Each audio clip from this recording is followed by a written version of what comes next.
Hello you guys from in Zoom. I think it's Danielle and Tammy. So welcome. Right now I'm handing out to our districts the, how to navigate to the user manual. You guys probably already know this, but I want to give it to them. Adam, if you'll please sign in to the training so they can see it. Okay, and in the meantime, because I want you to see. Okay. This is something that we do when you guys put in tickets. A lot of times, this is still new to us too. We've only been doing this for 3 years. And because it's still a work in progress where they're always improving upon, things change. Just little things, not big things, but they change a little. And I want to show you how to access the documentation that we're looking at when you put in tickets. So once Adam gets logged in, we're going to show you. Thank you. Oh, I'm going to wait for Adam to get logged in. There we go. Keep going? Okay. So on your paper, you will see, I know it's really tiny. When you log in, this is what it's going to look at like. You're going to see your district, who's logged in, and over here, you're going to click on the Help button. You're going to click on Documentation. It's going to bring this up. You're going to click on that. Now, Adam off on the left, right there. And see this, how this looks? Go back over to home. There you go. See how all the menus are across the top? Now go back to the documentation. That's how they're listed here. So you're going to click an arrow next to any of them, Adam. And what you'll see is everything that's listed in that menu that you will see when you're on the, in the actual instance. So everything here that you see in the core menu, go back to documentation, please. We'll see here. Click on anything, Adam. If you're working on employee, you want to look at employee, it's going to tell you different things. How to archive, how to add, how to edit, all that. And you'll scroll down, and you'll see screenshots. This will help you navigate through if you have any problems. So we ask that if you have a question, you go here first. See if you can find it. If you can't, put a ticket into us.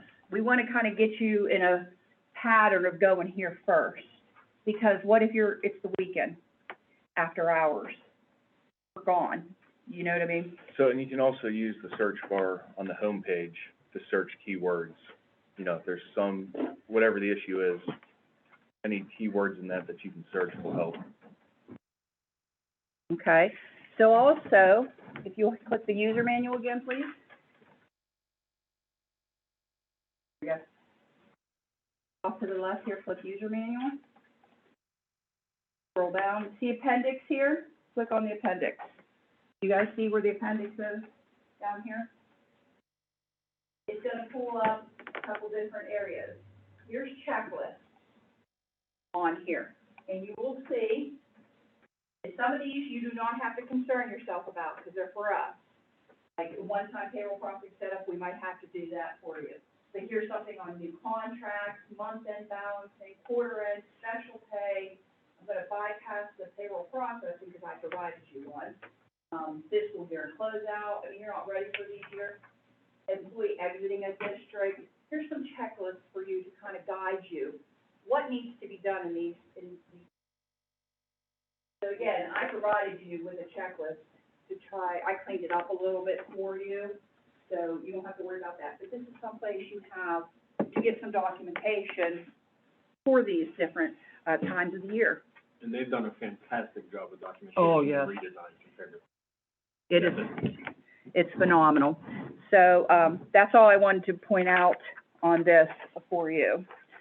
So just so you know, too, this used to be my payroll book for training with screenshots and all this good stuff, but it becomes troublesome, number one, because I had to update it every training because they were changing something. I also found that more people liked how the manual was kind of set up. So you got away with it from 174 pages of a user book. And now we're on this little thing. So I'm going to turn it over to Adam. Adam's going to kind of go through all the different, these are your different menu options. What is contained in each menu, a little description, the cross, what's the word I want? Crosswalk to classic. Crosswalk to classic. All these help pages you found on the website. Now, That's- go back to our, the instance, please. Go to help.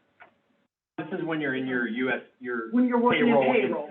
Yeah. Or in payroll. Yeah. When you're That's in what I was payroll, trying to yeah. get, where it is. And budgetary has the same thing. They have a help, documentation, and a link. And So- she'll go over that for you, but within the actual instance. So, and feel free to bookmark those links, those are just on the SSDT's website, Yes, so. I have ours bookmarked and they refresh them. I've had a couple times I'm on a page and you see it pops up that they've updated something on this page to refresh. Because they do a phenomenal job of keeping their documentation updated. Like Missy said, better in classic. So you don't have to get, if you're working in payroll or budgetary, you don't have to get out of there to go look up documentation. You just, like, within where you're working. And it will open a new tab. So you're good. Any questions on that? Please feel free. No question is dumb. Not at this stage of the game. No question is dumb. So, all right, then I'm gonna turn it over to Adam. Adam's gonna go through and point out and go through the menus. All right, so this is the homepage for the application. By default, it shows a selection of reports in the system. You can also set up reports that only shows favorites. I don't have any saved on there yet. It's very basic. First menu here is core. These menus go in alphabetical order. So core is gonna have a lot of organizational employee stuff. So the first one's ACH destination. This is where you would come and you can come in here and create, say you have a new employee with a new routing number. Plug your routing number in and a description of the bank. Save it. You can also filter the grid. Yes, Show them how to filter the grid. And you'll have grids in just about every screen that you go into. so with any of these bars right here, well, you can toggle ascending, descending just by clicking on the column name. Or if you happen to know the number, you can type in equals, you can type in that specific value. If you just type in a value, it'll show you that value and anything above it, Mhm. or below it, depending if you have it toggled ascending or descending. And these grids are just the same in budgetary, how you move around on them, how you search, toggle, all the same. So that's why it's kind of like repetitive to see it today, you're gonna see it again tomorrow. So when you go to add an employee, you'd want to go in here and see, before, they're for the direct deposit, do I already have this routing number on file? Because if you don't, you have to add it before you can add the employees. Give you an example. You know, if you have the routing number, you can plug that in, equals whatever the routing number is, and see, okay, yes, I have it on file for Mhm. Northeast Regional. You can edit them if you have a bank change. You know how some banks change their names. So, and this is the same across both systems and all the grids. You will generally have a view, which will give you a grayed out spots to look at it. There's an edit button. So if you want to, you know, if we need to, say this should just be Northeast Bank.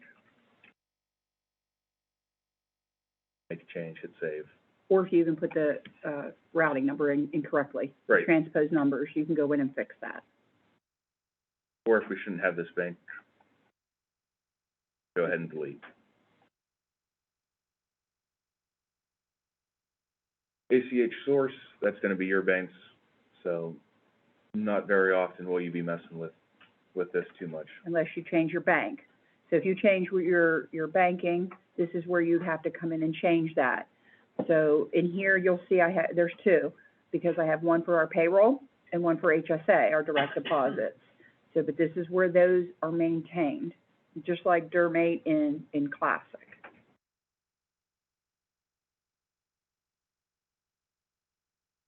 Next tab here is adjustments. if you need to adjust ODJFS days, tax amounts, payroll items, that sort of thing. You can come in here, select the employee. What type is it? Are you changing, their total gross, their applicable gross?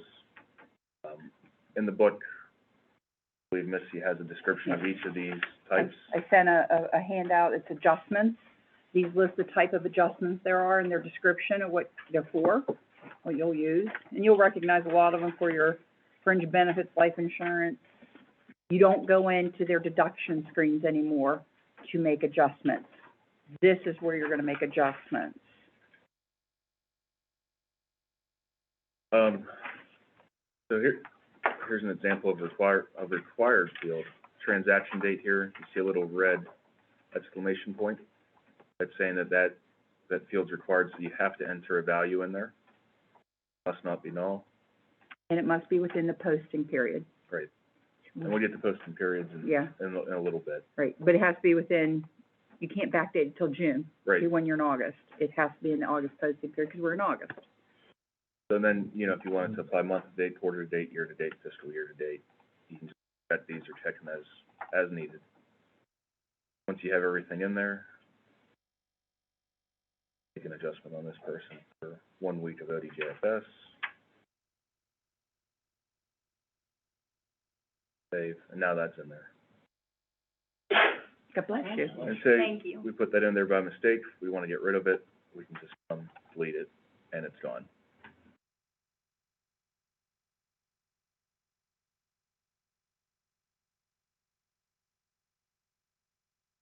This one's attendance, so this is your attend string, basically. Great, select your employee, select their job or position. She doesn't have any active positions. If there's, it'll default to the first one. Your date, length of time, whether it's absence, attendance, what category, subcategory if you use them, pay date, so on and so forth. You have the option, no posting to payroll, post to current, post to future. I'm not gonna post any of those because we don't have a payroll initialized yet. I didn't save it, and You didn't put it in. I didn't put a date, so it gives me a nice little error message saying, hey, dummy, can't not have a date.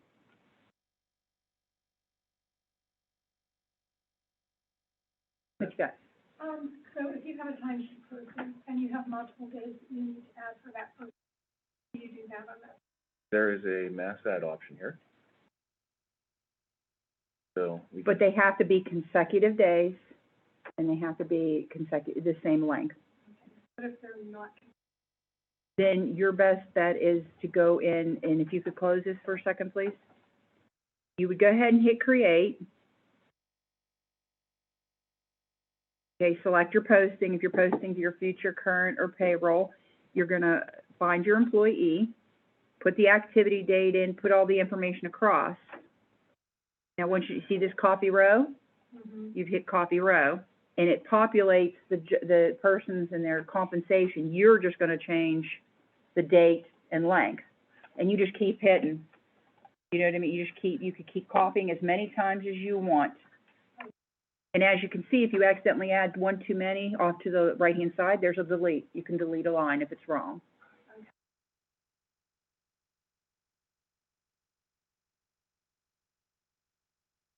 Any other questions about attendance before we move on?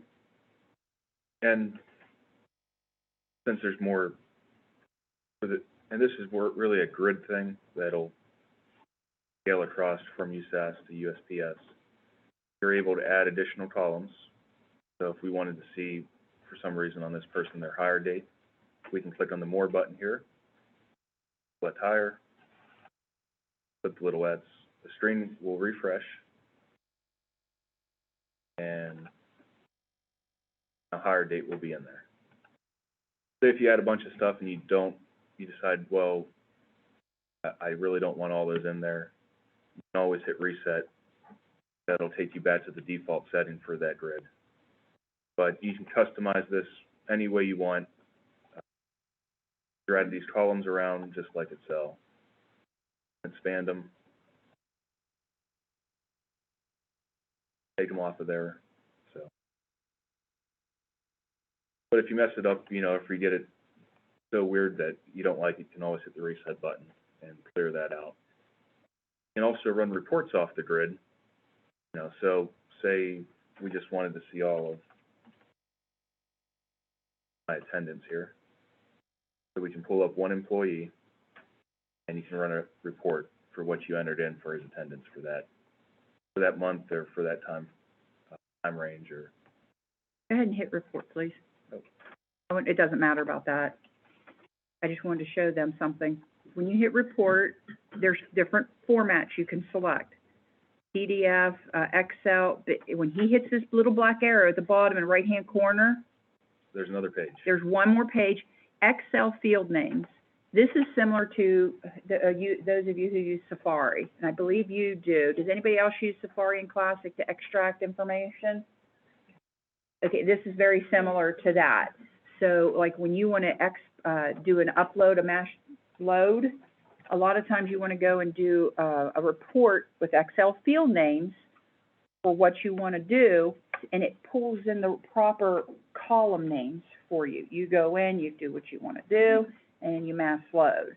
So, and there's this mass load and mass change are things that I would really like you to look in the documentation for, because it will tell you what's required for the mass load, what's optional, and if you add something that's optional, it tells you what the column heading should be, and if it's a true, false, you know, type thing. So I just wanted to point that out. You'll see that in everything. Go ahead. So on the absence, you're on the one payroll, and the supervisor comes in, and you tell me what days they're at. You do that outside of running a payroll? Yeah. Is that where you would go? So, well, you can do it from here if you want to do that, but there's also in the reports, which we'll get to, an absence attendance report. Mm. Okay. I do use the grid for some certain reports, like when I'm balancing, I just go to my checks and put the O for status, so it brings up all my outstanding instead of running an outstanding check. It's just an option. I'm not telling you to do it that way. It's just an option. That's one's bank account. I'm not going to be messing with that too much unless you're changing banks. Right, and that's there's certain things that you're gonna do in payroll, it's gonna ask you what bank account you're doing. And the green is your default. That's what you have set as your default. We had somebody who was changing banks, so sometimes they wanted stuff out of this bank, sometimes they wanted out, and you have to change that. And this is where you set that information up at. So, and this one's a little different. It has 4 buttons. This 4th button on the bank account is make default bank account. Yeah, make it your default. But in general, on all the grids, you'll have these 3, view, edit, and delete, generally speaking. We have employees that have part of their check going to this bank and part of their check going to this bank. This is the district's bank account. Okay, all right. This is the district's So bank what you're account. referring to, that would be ACH destination, where you can set up the different routing. No, Or, I'm sorry. ACH destination is still the district. Right. Where is this money coming from? It's coming from Switzerland Huntington Bank, and it has your routing number and account number and stuff. That goes on their, it's on their employee screen, and it's called, pay distribution. Right, that's where you set their actual bank account. Yes, but we're on bank accounts right now. You can easily Yeah. Yeah. Next one's compensations. There's 3 tabs at the top here, all compensations, contract compensations, and non-contract compensations. And the difference being, your contract compensations are what was called equal pay in Classic is now called stretch pay in Redesign. So if it's a stretch pay, more than likely it's going to be a contract compensation, which would be basically all of us. Usually your timesheet people would be a non-contract. So, yeah. And then in the redesign, contracts last forever. Can't delete them. So once you're done with the year, say 2021's over, now we have 2022 contracts. You can, once you're done with your EMIS reporting, you can archive your old contracts so they disappear from the grid.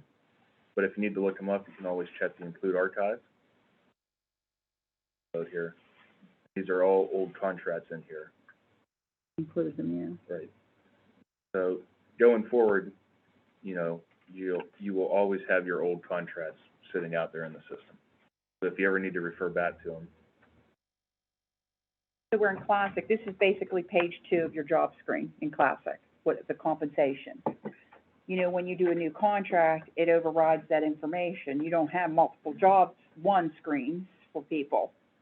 This, you will have multiple compensations.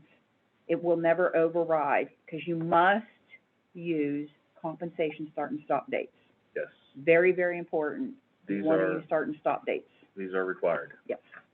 Especially if it's a, stretch pay, because it's gonna look at that date, and it's gonna go to the job calendar, and it figures the days and everything for you.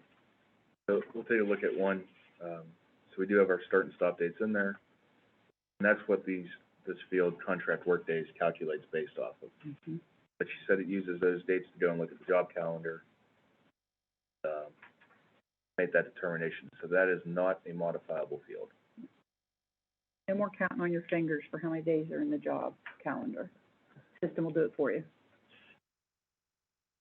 So the rest of this is pretty, self-explanatory. You have your contract amount, contract obligation, stretch pay there. There's your reportable to EMIS. Now, this is very important, and this is a big no-no. There's no calendar start date. Every contract that you're paying on needs to have a calendar start date. If not, their ODJFS will not report correctly. So, if you see someone that does not have a calendar start date, you're gonna wanna go in there and enter a date. Generally, that is the same as their hire date for that job, generally speaking. Right, you're right. If this was a new contract based off of last year's, this is where you'd see your contract change, your contract extension, right here, where it would refer to the old. And at the bottom, you can make adjustments to amount paid, amount earned, amount thought, days paid, days worked, so on and so forth. Okay. And this would be used if you didn't purge your contracts correctly. You know how if you don't purge them correctly, a teacher's count, you come at the end of the year and it's like, wait a minute, these teachers are done. I have some teachers that don't show all their days worked. And you have to do adjustments to show that they actually did, I just didn't purge it correctly. This is how you do it in the redesign. You would go in here and say, okay, I missed 5 days. So I would go in and say, okay, number days worked, I have to increase by 5. But you also got to remember, you've also got to increase their earnings. You can't just increase their days worked, you have to increase their earnings by that times their daily rate. But this is where you do this. This is where you make adjustments if you didn't purge contracts at the right time. And on this one, the transaction date is the date that you're actually making the change, set by default. So once you make that adjustment, it'll show down here. If you scroll up, there was only 11 days worked, now there's 16 because he made an adjustment. Any questions about that? Because remember, you used to be able to go into the job screen and modify all this stuff by hand. Now you have to go and do an adjustment, because it's a For tracking, audit. it's an auditing trail, you know, like, what did you do to the screen? Or sometimes you might put in a ticket to us and say, listen, this isn't working right. One of the first things we kind of do is we go down and look, did you do any compensation adjustments? You know, maybe you didn't calculate correctly or something along those lines, so. And you can delete it if it's wrong. You can, like he said, you can delete that Right. if you have to. View it, Well, modify you it. can edit it if you need to. Or and delete it. And we can go back up here and look, back to 11 days. Right. The earnings are decreased. Do you want to talk about that code number? Or is that, that's an automatic thing, isn't it? No, well, on the contracts that are in your instances right now, they'll have a value entered for the code. Mm-hmm. What this is used for is if, it used to be, to make a mass load, you had to use the database ID, which this long, crazy string of numbers and letters. They added this field in here to act as a unique identifier for contracts, doing a mass load, or compensation in general. It can be whatever you want, as long as it's a numeric value or letters. But that code then becomes a unique identifier for the mass load. Right. So it knows what compensation to update. So the only restriction on that is, say, if all your teachers all have job one as teacher, and make that, say, the start date, if you want to use that as the code, that's fine. But like, for example here, for Crosley, he has 2 contracts for job one, they can't have the same code. That's Right. Something else I want to point out too, on this compensation screen, if you'll scroll a little. If you, no, go back up a little. Okay. Do you see unit amount on this? He's gonna circle around it, right here. That's your daily rate, or your hourly rate, depending. Next to it, there's an override unit amount calculation box. What this does is it locks that number in. So if we wanted it to be $500, It will always be $500 no matter what you do. That's the daily rate or hourly rate, depending. This, I mean, you can override it, and that is up to you. More times than not, your contracts are all right, but if you ever change their contract, it will not change the unit amount because you're overriding it. unless you uncheck that. Right, And unless save. you uncheck that. So I just want to point that one out, because there's also override per pay per period, a calculation. Now, people use it, I use it for OME-RESA, and I'll tell you why. In Classic, your contract's 26 pays, and they're all the same for 25, and on that 26 pays, there's some rounding issues by pennies or whatever. If you check it, that's what will happen. It will do the same as Classic.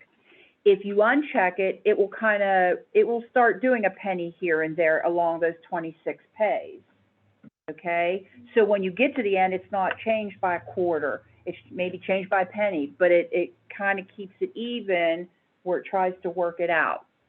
Now, you guys know your districts better than I do, but I worked in a district, and you don't change anything for anybody, or they have a cow. They have a cow. So I'll leave it up to you how you handle that, but that's what that override box is for. But again, you change a contract amount, you need to uncheck that, save it, so it recalculates, then you can go back in and check the box again. Keep that in mind. Any questions on that? Okay. Can I say one other thing about compensations? Non-contract timesheet. Some districts will just keep reusing that non-contract, okay? And that's up to you. But keep in mind, those totals at the bottom are gonna be kind of wacky. You know, your to-date numbers can be kind of messed up a little bit if you keep using them over and over again. So that's up to you if you want to keep using them over or make new ones. There is a way to upload non-contract contracts when, you know, you're doing your contracts in the summer months. You know how you're getting all that ready. There is a way to upload. There's documentation on how to do that. That way, I like it for historical purposes. You know, for this school year, they made this much per hour, and this is how much they earned. You kind of keep it. Again, that's your call, but it does mess with the totals. You're at the bottom, so if you're constantly changing, so.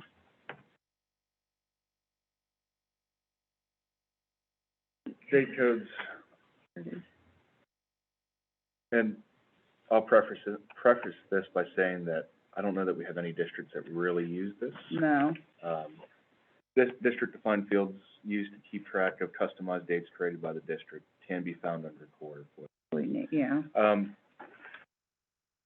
Like I said, I've never seen anyone, we have Well- 27 districts on the redesign. I don't think anyone's been using it. 29. I think there is one who uses something similar to this. And this could be, if when you go into employee and in the date section, if you want to keep something specific like BCI, FBI, I think that's already in there now. They did Yeah, add there it. is, But so. we'll act like it's not there. you could go in and create the date field for that section if you wanted to keep track of a date. Now, you already have hire date, termination date, birth date, BCI date, you know, but if there's something, board approved date they handed in their resignation, Those are all in there.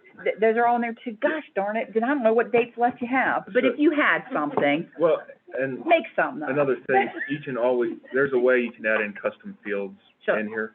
So if, Yeah. if there's a certain field you want on the employee screen, But this that- is that just can be added specific to in. dates, right, yeah, so this, okay. next one is EMIS entry. A lot of you guys won't see this. Most of you won't use it. This is really only if you have an EMIS coordinator and you're giving them access and you want them restricted as to what they can see on the employee record. Yeah, I don't think payroll standard, you will see that. They should have access to it, but I don't know that you would want to. Well, use they have access to what is Yeah. in there. So that's a CI record, CK record, just the records the EMIS person needs to see. it. Right. Dense view basically of, Employees. you have employee, you have physician, contractor. Can I interrupt contractor. real quick? Sure. You said that, it made me think of something. We have all of you set up in the payroll and budgetary based on what you had. You only had access to payroll, but nothing in budgetary, that's what you're gonna have. Okay? We set no one else up in the system other than you guys, okay? The reason being is, we had a district whose EMS coordinator had access to the classic system. When they went to the redesign, the treasurer did not want the EMS coordinator.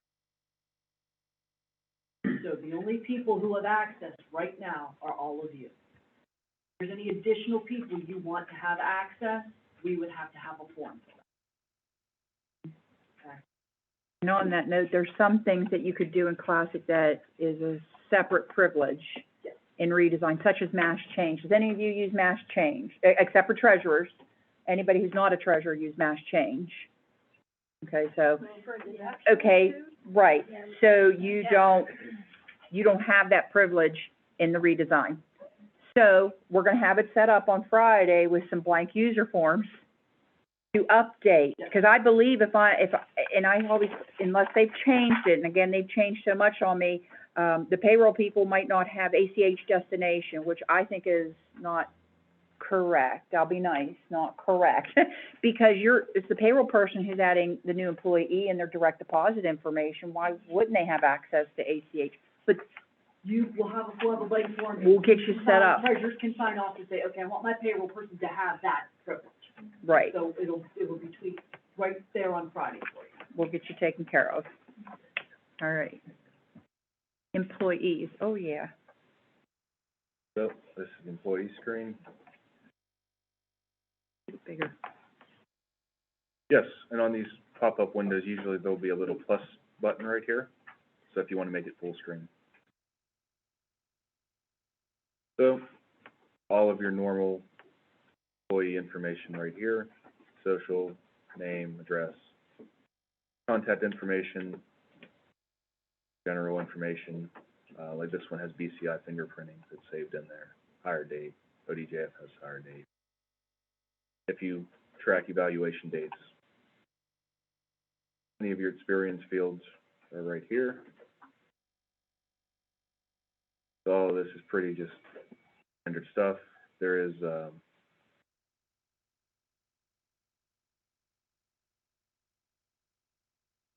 credential ID, ECE qualification, some of your EMIS stuff down here. Explain the difference between the EMIS ID, credentialed ID down here and up top.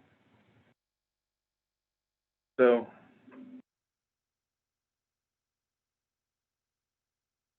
Because maybe you have one below, maybe.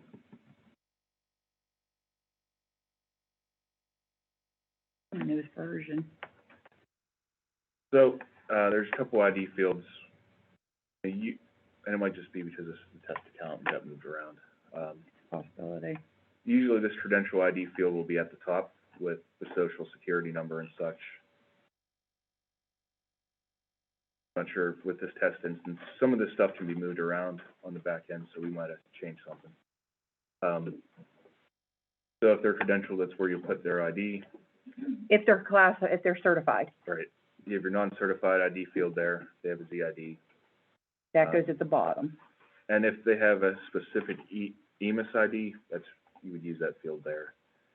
Now, however, if you put a ZID in a credential ID field and save it, never delete it, because that will cause fire and brimstone to happen with EMIS. Because He's not kidding you. it's crazy what it does. We had a janitor blow up an entire district for EMIS reporting for every submission. Basically, if there's ever a value in that field, it has to keep a value, because the way the data collector sees it, it sees that at one point that credential ID field had a value. So, short story, if you ever put something in there and save it, leave it in there, or else it'll cause all manner of trouble. Non-certificate, yeah, there it is. Yep. That's what it is, they did move it around, because I just logged into our live instance, OME-RESA's, and that credential ID is at the top along with the EMIS ID. Okay. So, the credential ID is for certified, and then non-cert. But most of the fields on here are fairly self-explanatory. They map pretty much the class. Yes? Can you show us where you go to add that field? Okay, there's already one in there. It's I- already built into the system? Yes. It's under the standard payroll. There's a BCI/FBI date field here. Okay. So and this is something that'll work not only in Redesign, but just on web pages in general, and PDFs and such. And hold Control, press F, it'll bring up a search bar. So if you know what you're looking for Social Security number, it'll search the page and highlight it for you.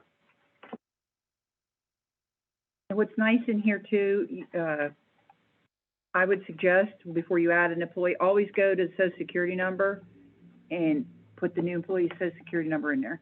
Because we had a district a girl came and worked, quit, came back, but she was married. So they added her again, and so there was 2 employees with the same Social Security number, and it caused some issues. That won't happen now. Did they finally get the error in there? Yeah, there's An a error? rule fix on that Yeah. a while back. But it can't hurt, and in that way, you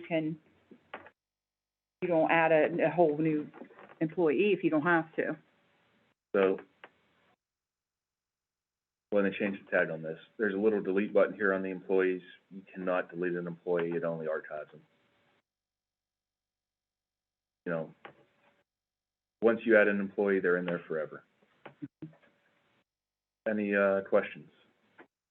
Have an employee, say, worked for us for 30 years, he leaves for 5 or so years and he comes back. Can we bring his record from before? Yes, so, for example, we'll archive Mr. Washington here.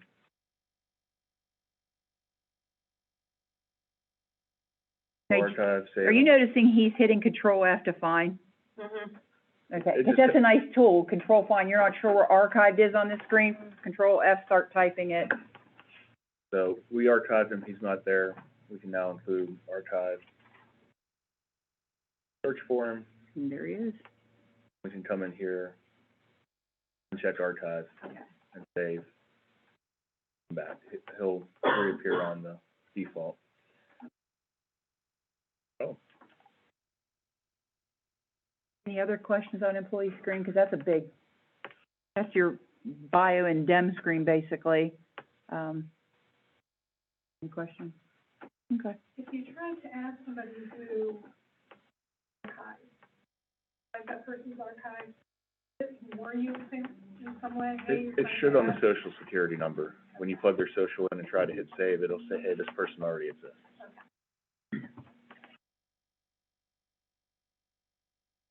Next one's employee personnel. This is just a restricted view of the employee record, based off of one of the roles. Usually So- EMIS. Right, so it doesn't have Social Security number there. Doesn't have as much personal information. But otherwise, it's very similar to the employee screen. Job calendar, this is where you'll come to create or modify your job calendars.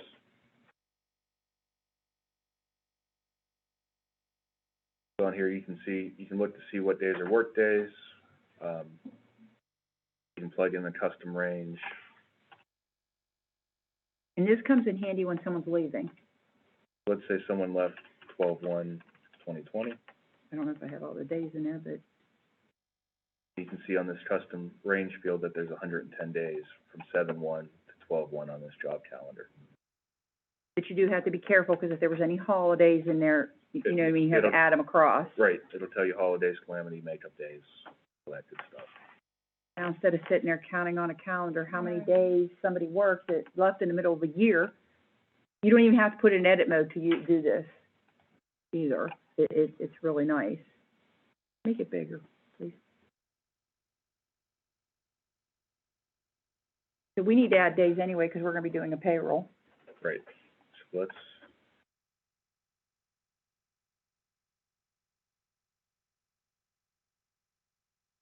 Yeah.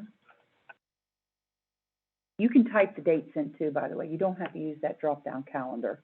You can hand enter that date if you right, want. so you can do.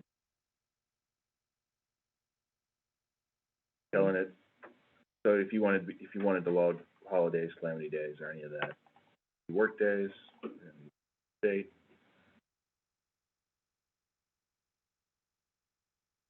And you see Little- that blue line? Yeah, we both thought the same thing. Yep, this little blue line can be a little hard to see. Taking its time, it's flashing. We've already submitted a ticket out. Something brighter. Because up against the black on the bar there, it's a little hard to see. They talked about making it Oh, really? Either one works.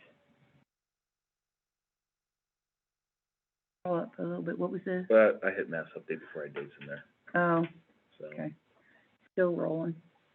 And this will happen, I'm not gonna lie to you, this will happen once in a while, especially on a bigger report. It's trying to add a whole There it is. year, so there you go.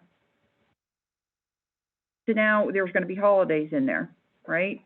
So let's go with Labor Day. Go to September, please. And you're gonna right-click on the 6th. And you're gonna pick it up, and it will change it. And that's how you can just add all the days, and you can go in and just add the holidays that way. Or you can see You have a calamity day on Tuesday, because everyone's a little hungover from the weekend. But you can plug all those in there. By default, it'll only do Monday through Friday. If you have people that work on the weekends, you can tell it to include weekends when you do that update. Or you can just, if it's just one Saturday, that's a work day for somebody, you can manually add it in there. Mhm.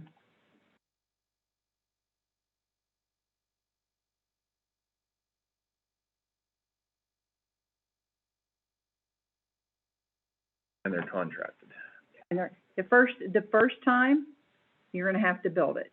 And you could go in and you just say how you right-clicked. And I had to do this for one of our employees. Okay. It's not horrible, it really isn't. But once it's in, you copy. Oh, okay.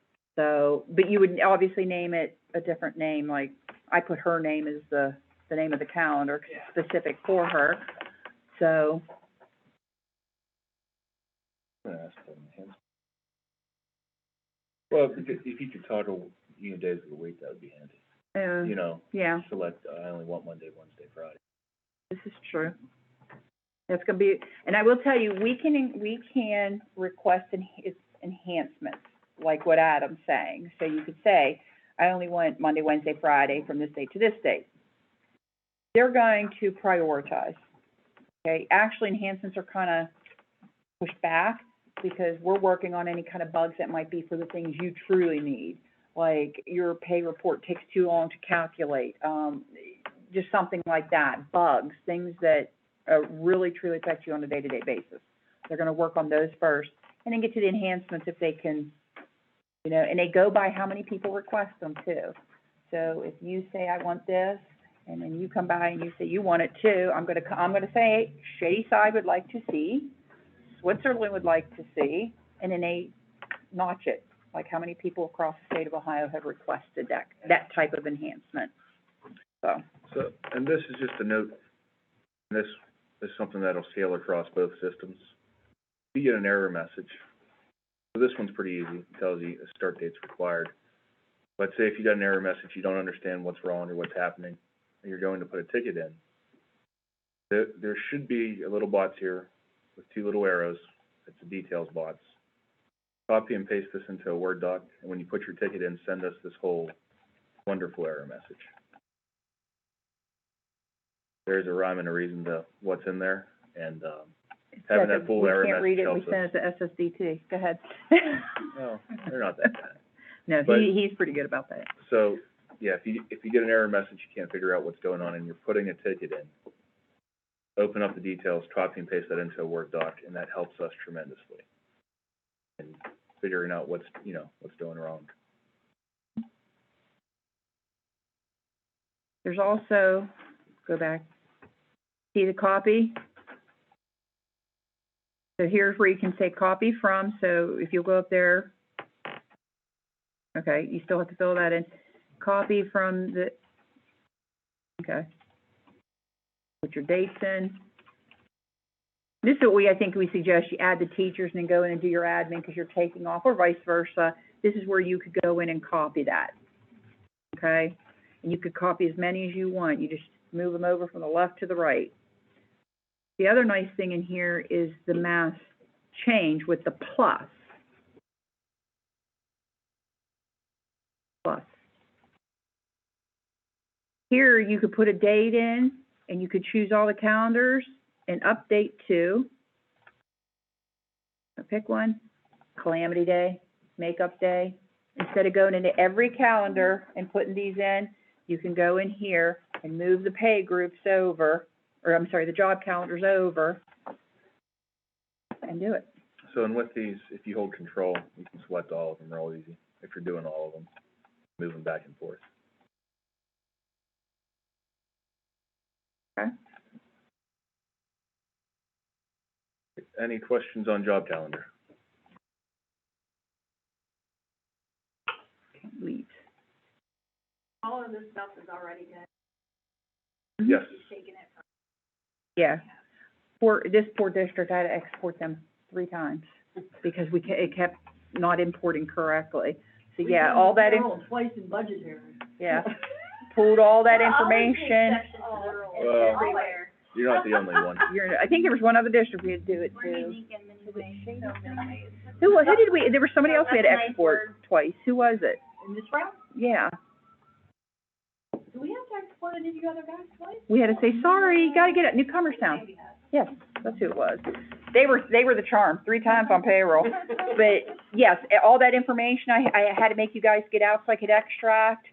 That data was uploaded into your instance here, so everything that was over So if there there. was something in your data from years ago, I know because of you guys, had an employee from, what year was that? 95 or something. 95, something on that screen, the new system didn't like, an employee from 1995 who wasn't even working there anymore, caused them to ball. And they had an apostrophe in their name, that was the other That one. was it. So, Yep. They had an apostrophe in their name and it put it in the ID, these conversions And are your fun phone for us, wouldn't is what accept she's it. trying to say. so it's very touchy, so, but that's okay. We got it. So this is gonna be like, leaves like your Ben screen. You could see everybody's balance. You can filter, and this is what the leave screen looks like now for your Ben screen. Pretty simple, just accumulation per month, whether it's daily or hourly. That's reset value balance. I do use this for our vacation. It's an accumulate, but I don't do it obviously every month. That way, when my vacation comes due, I just accumulate the vacation, everybody's vacation's in there. Hey, it works for me. Can you set limits on that? Because I Yes. noticed there was a negative number on that. Is there a way to?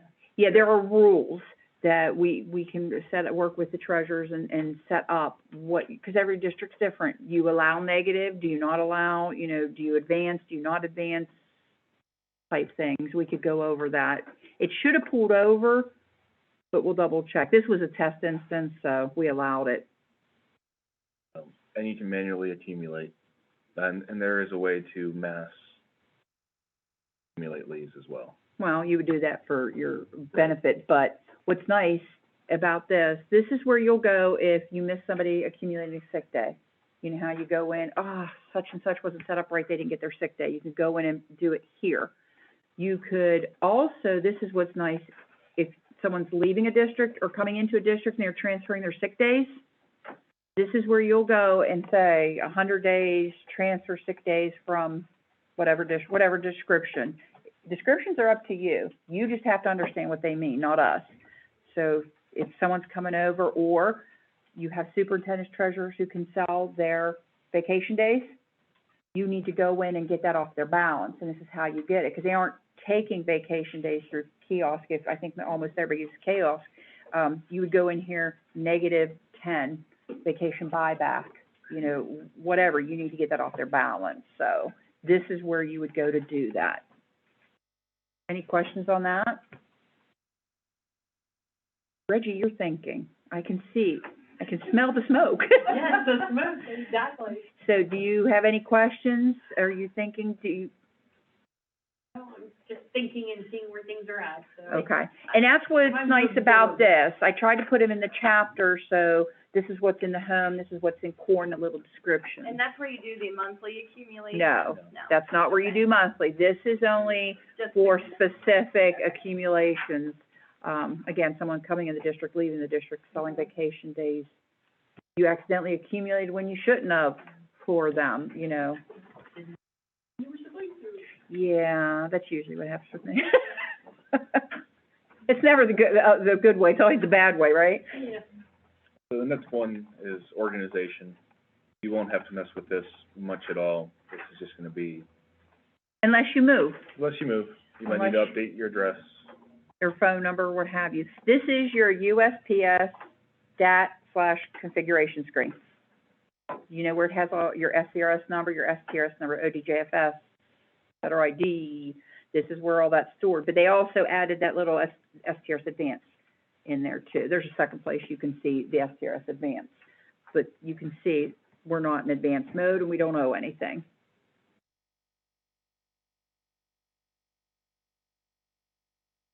So if you wanna look at someone's pay distributions, if they're, how they're set up.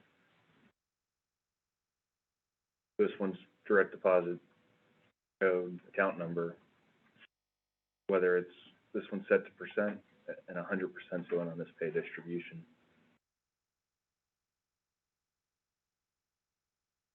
Okay. You can add multiples in there, Mhm. but, you know, the percentage rate has to be 100%, or else it'll error Or out, add up to 100%. just like Classic. Mhm. So if I have someone who wants $100 into this account and 100% the rest, Mhm. okay. Right. Now, I have something to tell you that I know the treasurers, I know what your answer's gonna be to this, but in the new system, you have to have a pay distribution set up for every employee, regardless, direct deposit or check. A pay distribution screen has to be set up. An employee can get so much direct deposit and a rest in a check.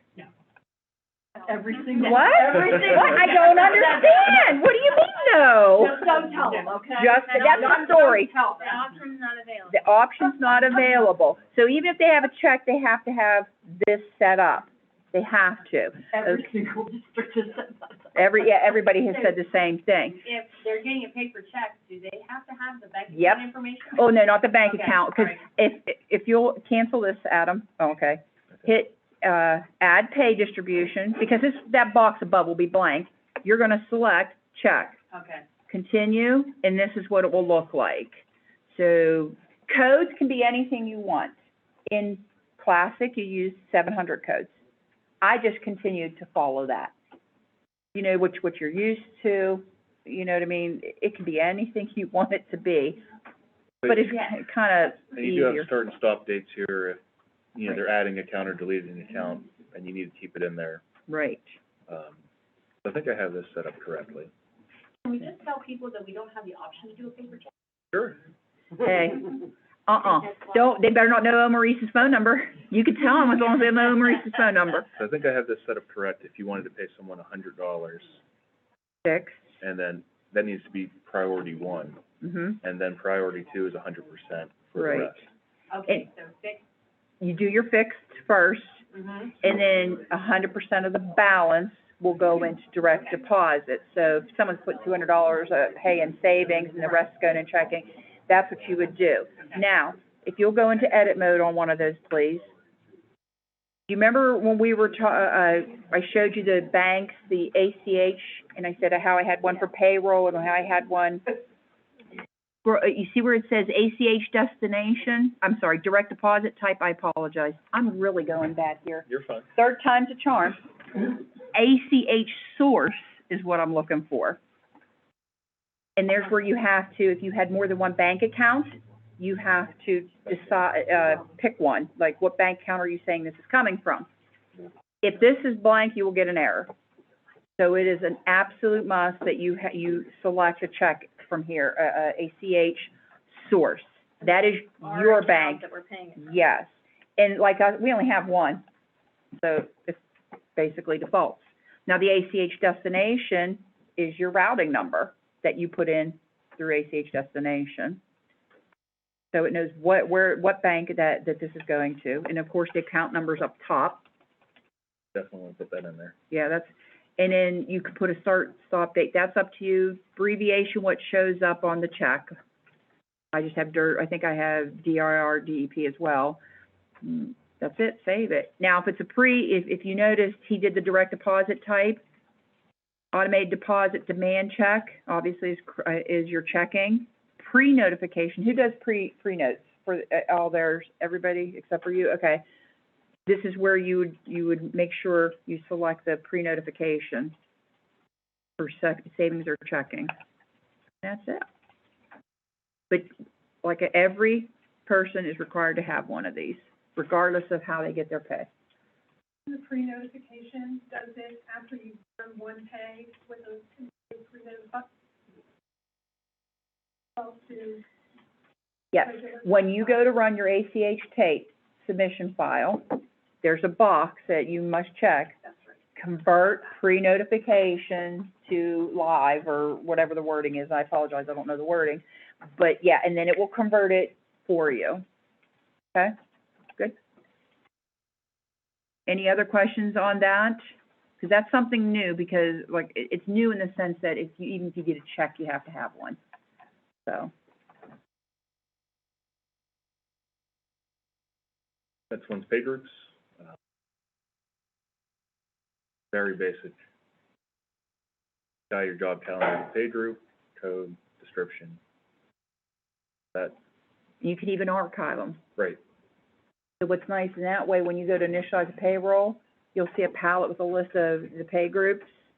And you won't, if you're not using that anymore, archive, and that way it's not in that list anymore. So you don't, even if you did pick it by accident, if there's no one with that pay group, nothing's gonna happen. Just have a zero, so. Payee, that's gonna be payees. Well, you gotta say more than that, they don't understand. On your dead name, you had to put who the check was made out to, the payment was made out to, like STRS or this such and such bank for your Medicare or what have you. That is now called a payee. Okay, who am I paying this deduction to? You have to have this set up. You can think of it like a vendor. Have that screen set up. If you notice, and this is very important because a lot of people miss this, what he's underlining, electronic payment. Do you want the system to create a paper check, or is it an electronic transfer? This is where, now everything should have came over correctly from your system.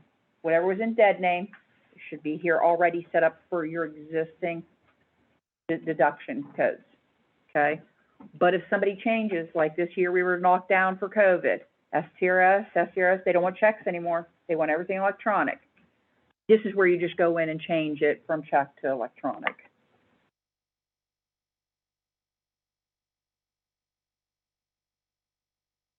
Payroll accounts.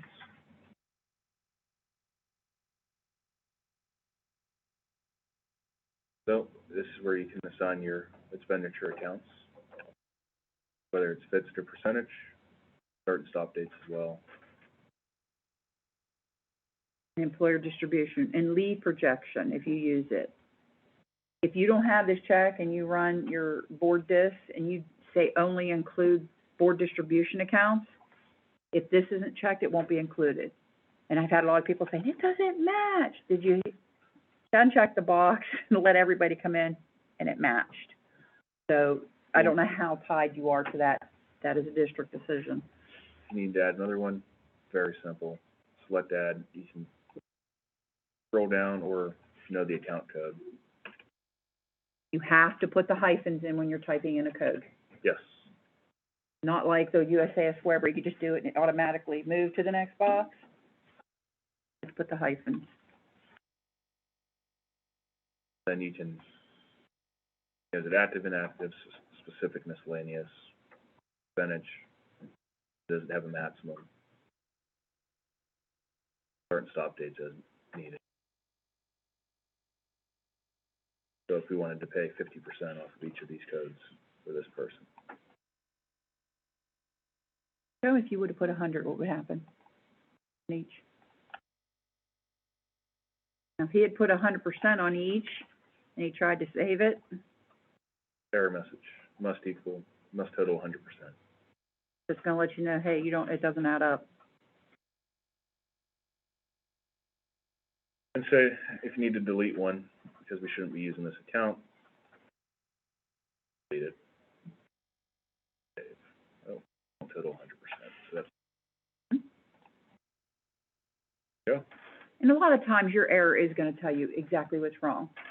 A lot of people panic when they first start on this. I got an error, and they put it in, I got this error. Well, it says you're missing an account code. Add an account code, you know what I mean? It's there, it's simple. I don't mean to sound as bad as that did. That came out wrong, but you know what I mean? Don't panic. It's usually something very simple, usually. All right, we are gonna take probably a 10-minute break if you wanna go use the restroom, get coffee, water, pop, any of that. Popcorn, it's good. Right, go ahead. Exactly, he's cleaning it. Okay. All right, so pick up where we left off. Any questions on payroll accounts? Okay. I hate this, that they changed this next name. So, the next one is payroll items, and classic, that was your deduction. Deductions. They So- changed the name. Yay. Okay. So, by default, it'll show you all the payroll items on this screen, For each employee. for each employee. However, there is a drop down here if you only wanna see your federal, or your SCRS, child support, the annuities. Making me dizzy. So you can sort through just to pull specific types of payroll items up.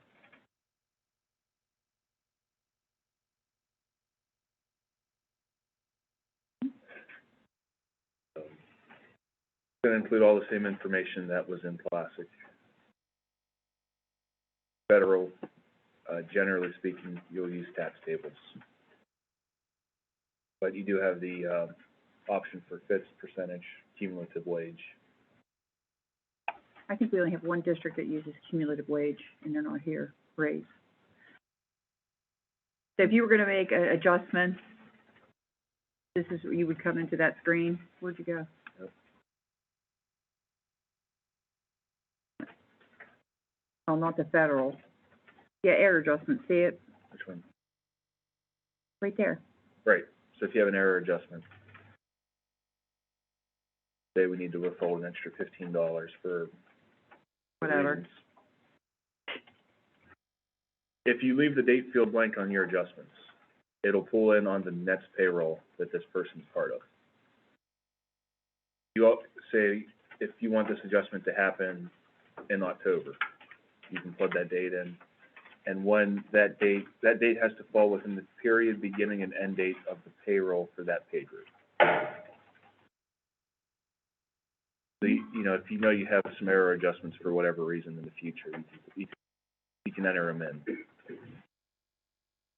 And as you can see, like the month-to-date, quarter-to-date, fiscal year-to-date totals, they're grayed out. You can't adjust them like you could in Classic, which is why you use adjustments now. That adjustment's from up the top of the menu. So, and then obviously it still has the COVID, fields Amount on in there, but I don't know if they'll update and have those removed or not, but for now, they're still there. I think it just depends what the federal government does. That's real encouraging. You know, if you have an annuity or something.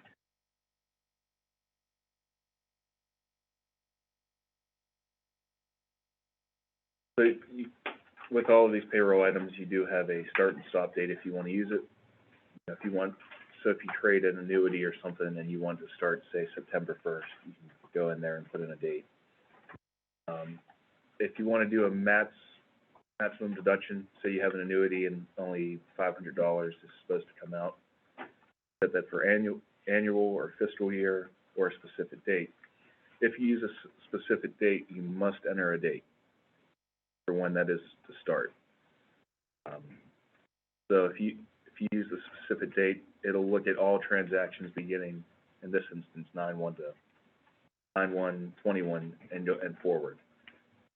If you leave that empty, it looks at transaction history for all time for that payroll item.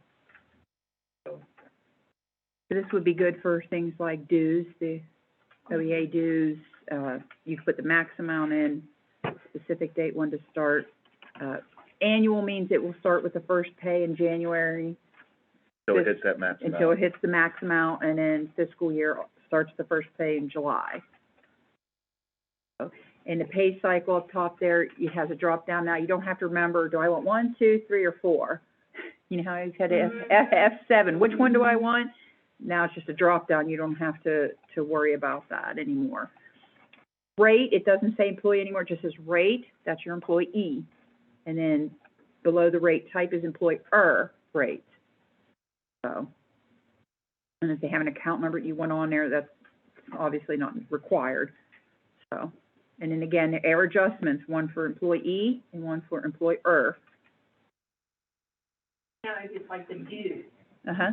that had rate 12, Mhm. is that, can I put like there's $35? Right. Yeah, this So is this- already somebody else's set up, that's why there's 12 there, but Right. yes. So So that's this not a one's- percentage, it's, Since No. it's set as fixed, it'll take out $12 pay. okay. Well, depending on what pay cycle, how you have it set up. Well, If you have well, $12 and month, it's I'm sorry. split, it will be $6 each pay. Okay, so you gotta be careful with your pay Right. cycle Okay. when you set it up. So, yeah. Any questions on payroll items?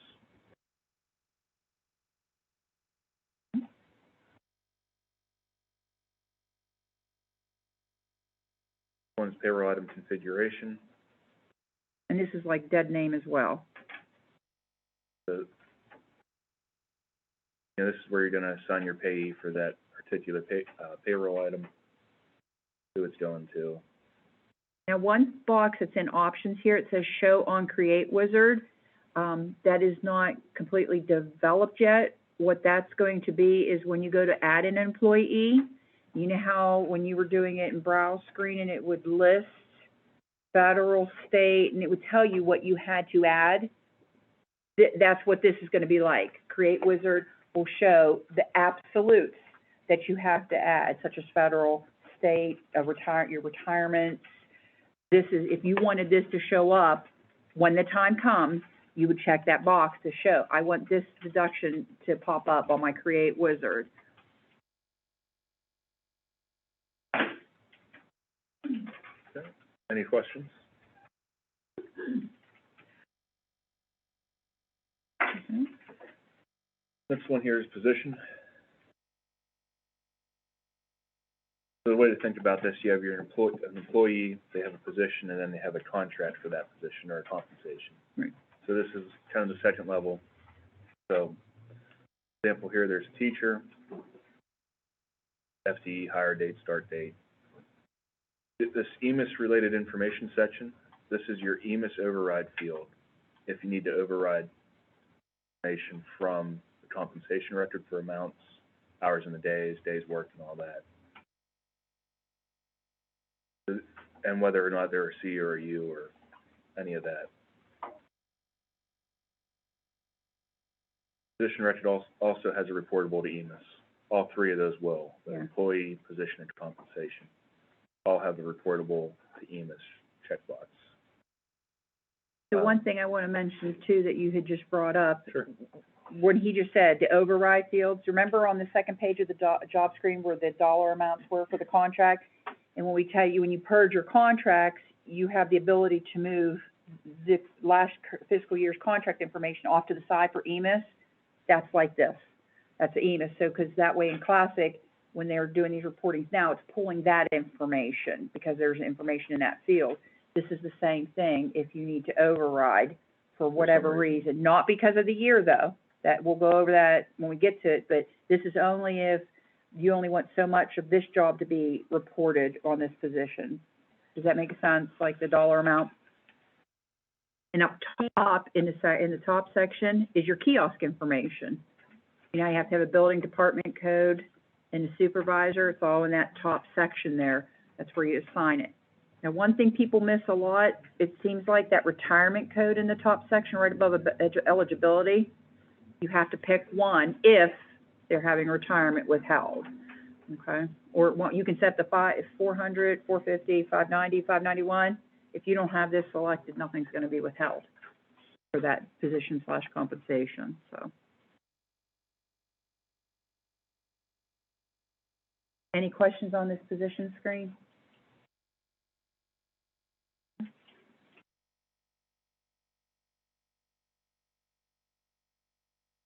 Position personnel, Again, EMIS coordinator more. so, I mean, it's just a condensed version of the position string. An EMIS person just doesn't need to see what the payroll person does. There's, you know what I mean? This way, they only see what is pertinent to their job. Do they have access to this? Not yet, that's what Misty was saying, we only set up, the people that are sitting in this room, only you guys are set up right now. You tell us what you want us to give them, who you want in there, and what privileges you want them to have. Okay, so if we give them, they just have a screenshot.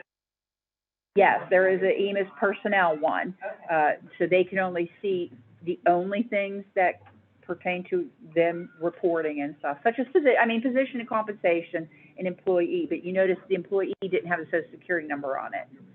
You know, just, there's some information they don't need, you know, and you're trying to be secure with their personal information, so. Last one here is posting period. So right now, the green bar is the month that is current. So we're in August right now. Create. You have to create the posting Yes. period. You have to. We'll go ahead and create September. When you create it, you can make it current, or you can just create it. But that sets it to open. Open allows, in payroll at least, you can do some of your next month's work when it's open. You can initialize a September payroll. You can't post it, check UPD, but you can start if you're, you know what I mean? You can get started on that payroll. What I mean by that is initialize. You can always use future at any time. But to initialize the payroll, it has to be at least open to initialize. Something if you notice when he created this posting period, if you'll go ahead and create, we'll go ahead and create October. So from the drop down, he'll do October. But it said, if you know, be very careful, calendar year. Well, it's 2021. The system knows that that's fiscal year 2022. Very careful, it's what the calendar year is, okay? It knows what fiscal year to put it into. So I just wanted to make that clear and point that out. So, anything you post, obviously, has to be dated in August, because that is your posting period. So, Okay. say it's, you know, September, we need to make September current, we just come over and click on this black check mark. That would make September current. Still have April open, we can close April by clicking on the black envelope. When you close that, that starts a report bundle that runs all of your monthly reports. That will automatically save in the file archive. We'll show you the file archive in a little bit. But once you're done, you're not posting any more transactions to a certain month. Come in here and close that month out. So like, if we have, like, last pay is the 27th. Right. I would close it after that, even though there's still a couple of work days left. it would be on the next payroll in September. You could conceivably do that, yes. Yeah, so once Yeah. you're balanced and closed out, you can come in here, and by default, only the treasurer has access to this, and Do- close out the month. Right, and you're not posting anything to August 27th. You're just saying this September payroll has work days back, and it's just going and grabbing off the job calendar. It's not actually posting anything in August. Yes, there's Okay. days, but no, it does not have to be open or current for you to grab those days. Oh, one little quick thing, and I know I'm ahead of the game. You don't have to worry about purging your contracts at the right time. Right. You can activate them as soon as they're ready, if you wanted to. So theoretically, like right now, you could build contracts for fiscal year 23, if you wanted to. And the system And knows not activate to them do and set it. them in there. It won't hurt a thing. Because that was a big thing with people purging and it grabbing the days like it needed to, so So, Scary, that's what it was. Yeah, very scary. it is. so I do want to come back to payroll items for just a moment, and I want to show you something that bears mention. When you're creating payroll items, say for a 400, SERS or STRS, you are able to tie them to a particular position. Mhm. Just like you could in Classic. If you don't tie them to a position, it'll apply to all positions that are SERS or STRS, respectively. Mhm. The only time you probably would want to use to tie it to a specific position is if, say, your superintendent has pickup on pickup, but only on the superintendent position, and then say he does a coaching job or something that he doesn't have pickup on pickup on. That's where you would want to use this. Otherwise, in general, don't select a position when creating 400s or any of the retirement payroll items. Very similar to Classic. All right, before we get into the payments menu, search bar right here. Oh, that's it, I have it later in the book. Oh, do you? Yeah, I do. All right, It's the last thing I'm gonna do. okay. Well, we can wait on that. Okay. All right, we'll move on to payments then. First one here is check register. Just a listing of your checks. If you need to reconcile them, unreconcile them, print checks, reissue checks, so on and so forth. And you see that you can resequence them. If you assign a check, the wrong check number, you can change the check number if you do, if that's wrong. You have that option here.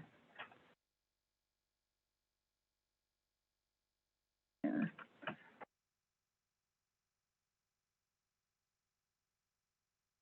You want it to be. You can- Validate. Yeah, you can void the old check, or you can just, so it's not used, that check number's not used again. Or if you just skip the check, you know what I mean? Like I was supposed to use end in 10, and I used 11. Well, I don't want you to void 11, I'll need that eventually, so you would want to void that check number. Now, if it's wrong, that someone lost their check, and you don't want to use that check number again, obviously, you would want to void that check number. Actually, you know, that's good for voiding reissues type thing.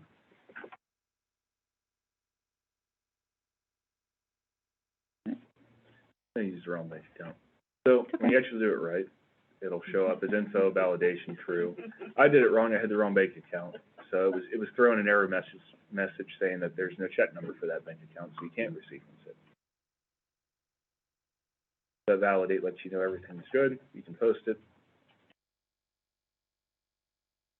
It'll give you a little info message saying that it's been updated. See on the grid here that it's been changed to a whole lot of 8s. And then you can print it if you have to. Right. So, you want a XML or a PDF? XML's gonna be, I don't think you got, does everybody, what check printing software do you use?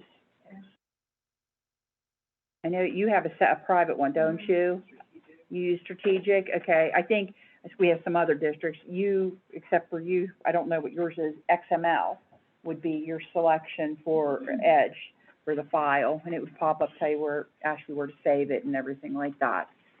the good thing is, if you lose that PDF file or the XML file, you can come right back in here and print it out again. And I will tell you, a lot of times, the first time you do something on here, report or something, you might not see it right at first, you're gonna have a pop-up blocker. That'll It's gonna, that's the usually first appear thing. in the corner, there'll be a little red circle with an X. Yeah, or a drop down that says it's been blocked, you know, you have to tell what option. So don't, if you see that, first thing to look for is pop-up blocker, see if it's been blocked. So, have you guys been in contact with your printing companies about moving to the redesign? Have you? You upgraded and you're good? Because when you do this first pay, obviously in August, you're just dual processing, 'cause it's done. When you do your next pay, we suggest you try to print your checks from the redesign. Because that way, if there's an issue, you have the backup of Classic to print, and you have time to get it resolved with Edge and get the kinks worked out, okay? So any questions there? So to reconcile your checks, you're just doing the boxes beside the check number Yep. Mhm. and hit reconcile? And these will only be physical checks in the check register, and I've already put an enhancement in there. Your, electronic transfers don't show up there. Now, this is payroll only. It does in USAS, but for payroll, to do those, you'd have to, and he'll show you, there's a different place you have to go and reconcile your electronic transfers. And so if you reconciled one by mistake, real easy, just select it on reconcile. There's no crazy programs or, Yeah. Budgetary. but very handy. If you make a mistake, it's real easy to fix. Mhm. Well, that's good. Wish the whole process was that way, huh? Exactly. After yesterday's boo-boo fix. Hey, but we got it fixed. Okay. So if you need to create a manual check for some reason, the next one here is payments manual. Very simple, you know, is it an employee check, is it for a payee, is it for something else? This is if you move interest. If there's interest in the payroll account and you need to write a check to get that interest out to put it over into budgetary, this is where you go in and do a manual check so you can deposit it into budgetary. Most people do electronic. I think you still do the check right now. Our bank Does it? Oh, then you're good there. Let me give you an example when this happened for the payee check. We had a district on the redesign who, they sent a check to a deduction company, they overpaid, and they sent the original check back. So they voided that check. They went in and did the, adjustment on the employee to give that money back.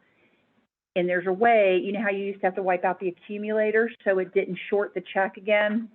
They didn't do what they had to do there. So the check was, again, not right. It actually didn't produce a check because it was negative, because they overpaid. It was one employee who did it. So we had them void that check and then do a manual check for the correct amount. So that's the instance that you might use something like that. Then, if you need to, you can void it. And in payroll, you're able to unvoid a check if you void it by mistake. Just that simple to void and unvoid if needed. Would you create another one? I want to see something real quick. Sure. Okay, that's it. Thank you. Oh, you I good? couldn't remember if it was on this screen or another one. Any questions? Next one is, here's all your payroll checks, Payroll payments. right, payroll payments. I mean, if you need to void them, or if you need to print checks and direct deposits. Yeah.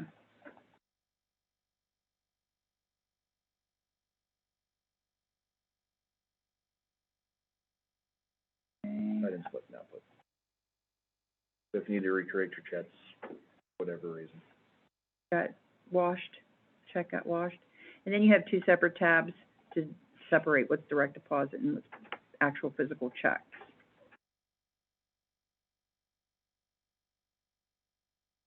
Now go back to direct deposits. And you see how it has the reissue? Check one of the boxes, I don't care which one. And then reissue at the top. you can reissue the check, the direct deposit in a check form. So they closed their bank account because they didn't tell you.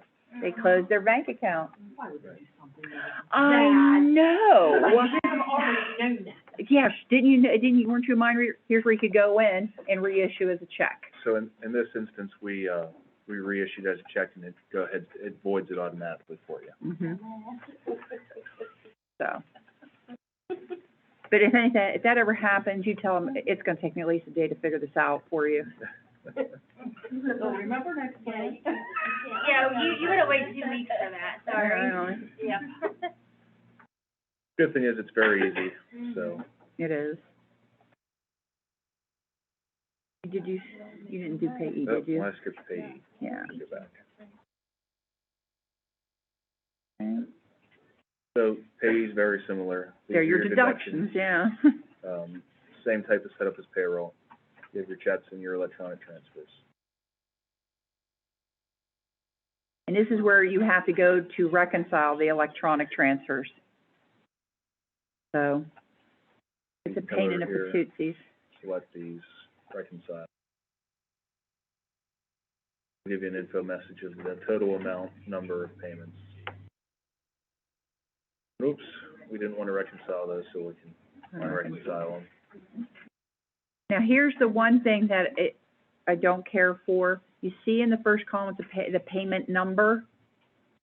If you ever had to void an electronic, you have to come, electronic transfer type check, you have to come and get this payment number first, then go over to the Payee Payments tab, find it to void it, using that number. I've already put in my little complaint about that. Actually, I think it all should be in the check register, just like your checkbook. I mean, I have my checks, and I also have my automatic withdrawals, and why isn't it all in the same place for you to do the balancing at least, you know, for your reconcile and unreconcile? It's a pain.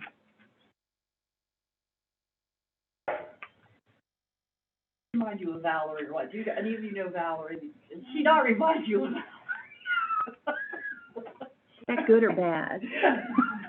Good or bad? Depends on your thought of Valerie. Huh? Okay. Then I'll take it.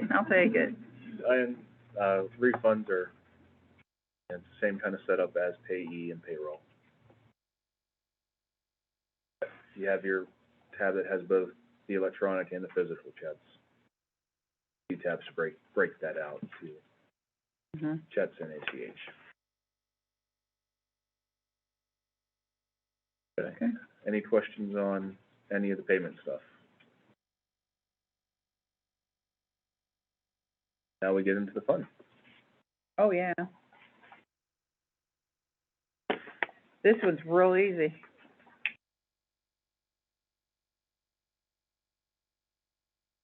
So this is current, giving me a warning here that there's no payrolls in progress. I won't be able to add anyone to current, but we can take a look. Normally you come in here, select your payroll, select your employee, position, continue, and you can pull them into current. Future looks just about the same as it was. Mhm. There you go. You actually have some entries in here. Difference on this is you don't have a payroll to select. And let me add, in compensations, we highly recommend you archive the old compensation. So your contract starts 7/1, okay? You were going in to add extra for yourself. You would want to archive fiscal year 21's compensation, because if you don't, it will be in this drop down. Where you have three different, and it's like, well, shoot, what Which position one do I use? want? And that's why when you add a compensation, and I'll show you when we add an employee, in the description, you want to put like FY 22 or FY 21 in there. So be very careful what you select from that compensation. Also on here, if you're adding them into future, and add a specific pay account, you're using something different. whatever reason we're gonna use this account for this miscellaneous pay. Okay, You don't, no, no, don't wanna use an effective date. If you Well- want it to pull into the next payroll, you leave it blank. you leave it blank, If you want it to pull into a future payroll, right, you can put an effective date. and then the rate. Now, if you're doing overtime, if you're doing regular or an overtime, it pulls in the regular straight rate, just so you know. It won't do, if you do OT, it will not pull in time and a half. Can you manually just change the? Yes, you can, that's why I wanted to point that out, it doesn't automatically do overtime, because like, for here at OME-RESA, you have to work 40 hours before you get that time and a half. Well, she goes in to make sure how much is that straight time and how much time and a half, so, yeah, just want to point that out. You could do a report straight from here if you want to. Yeah. Almost all the grids have a report option to Mhm. them.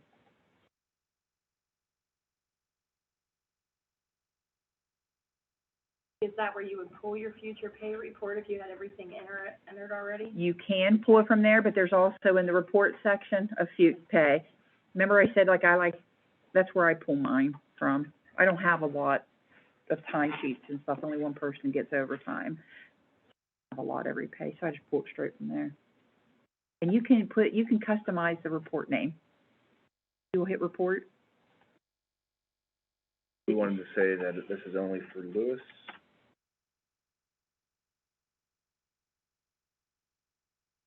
And you can literally call it whatever you want, it's a free text field.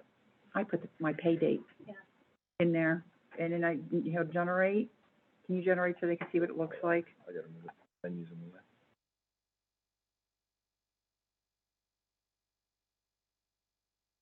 So that's actually gonna change the actual title on the report.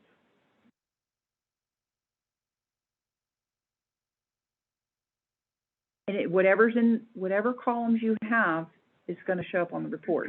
Exactly like that, it doesn't sort by pay group, No. maybe like our other one. No, but that's when you do it from the grid. When you do it from the reports, it will probably be, you probably have that option. But Well- here, it's just telling you what's on this is what's on this grid. Okay. So, and you could probably add pay group onto that. Maybe not.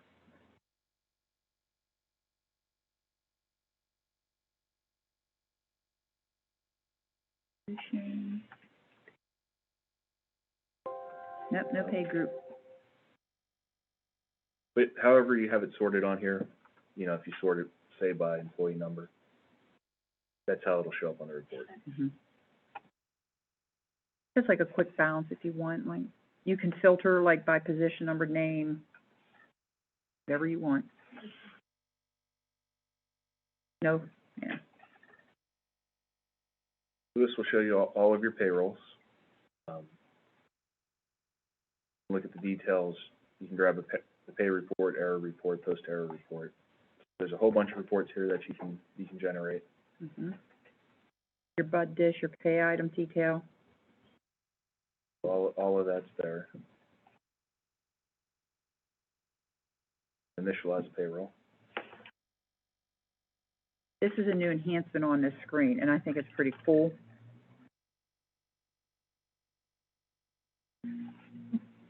It is pretty nifty. You're number one, you know? Plug in all of our dates. Okay, this is where you check if it was a special pay, just like that, just like in Classic. Now, here's where it's pretty cool.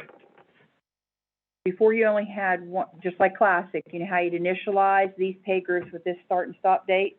You initialize, and then you'd have to go back in for additional pay groups, because they might have a different period beginning and end date. You used to have to do that here too, but now you don't have to. See, add date range, You can add you in, put you put the next pay group in here. so say if we're paying, maybe substitute some month in arrears, you know, we pay for the whole month of July Pull or over the something, pay group, and just move them over. no, Yep, gotta hit these arrows. yeah, gotta put it in the right place. And you can keep, if he can hit it, add again. So as many as you want. You can put a lot of different, all at the same time. Now, I know some of you do certain ones in balance, so I understand that. But if you wanna use this, obviously, you have that option to do. And it'll tell you how many positions it's pulling in for that pay group. Well,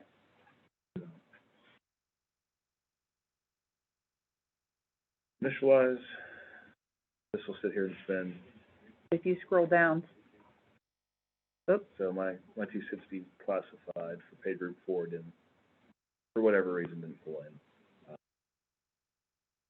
Just for the sake of time, I'm just gonna delete them out, cause, and them. I didn't delete. yeah.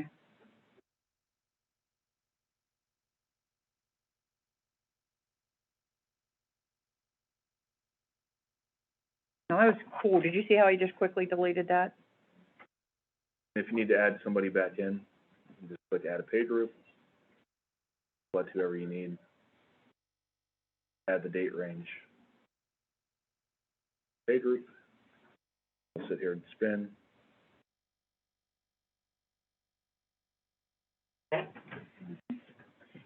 And what's nice about this, if there's an error, all you have to do is look for the red ball, and it tells you what pay group the error was in, so you know where to go to look. There's also an error report, but it helps. There's a warning on this person. Mismatch on pay plan, that's why. Yep. They must have been a bi-weekly, we did a semi. No, the opposite. Oh, okay. All right. So, this is all wrong, get rid of it for them, they So don't we need can it. just delete payroll, delete, wipe it out, back and initialize a new one.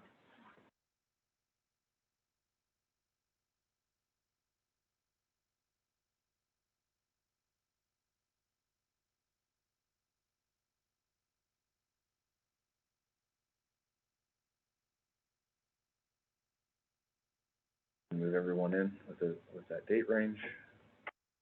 With the stop date.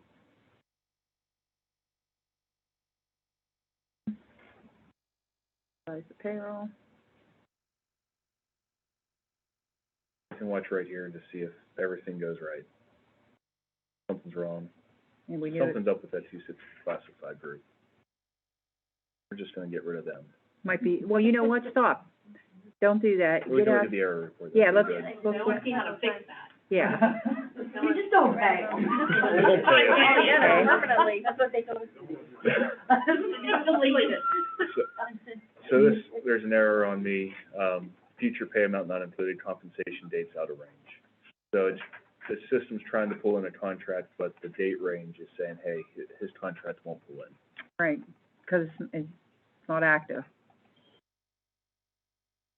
And in that case, you can go look at that compensation record, see what's wrong with it, change it if it should be. Then, if we were to go and fix it, we could hit modify and update payroll, and that should take care of the issue. But I highly suggest if you make any changes, you go to current first, and this is something that's really cool. Check next to somebody. See that payroll button, payroll report?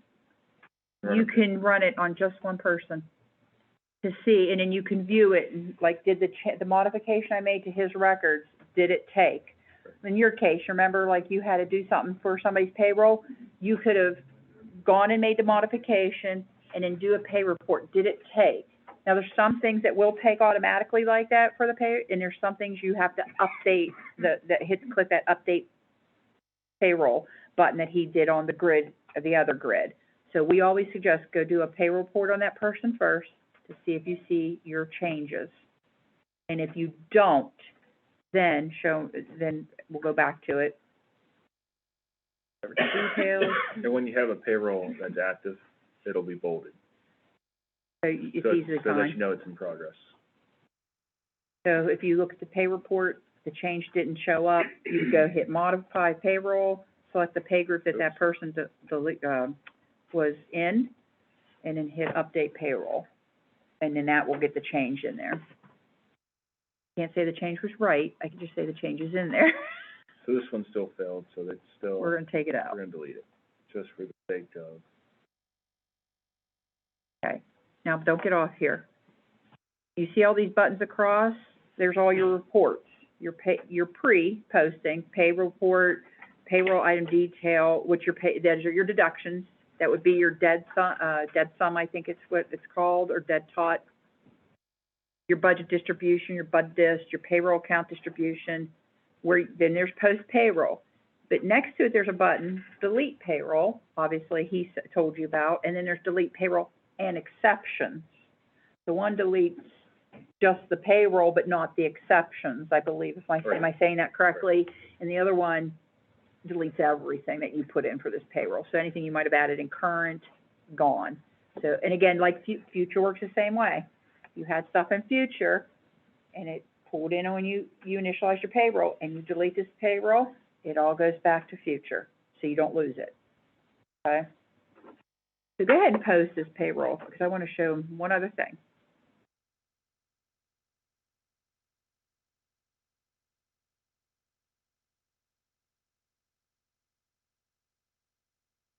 Okay, now here's your buttons across again, your pay report, all the same. Now these are your posted reports. But now there's a new button, unpost payroll. You know how you think, I made a mistake. The only time you cannot do this is if you've processed any deductions, pay dead.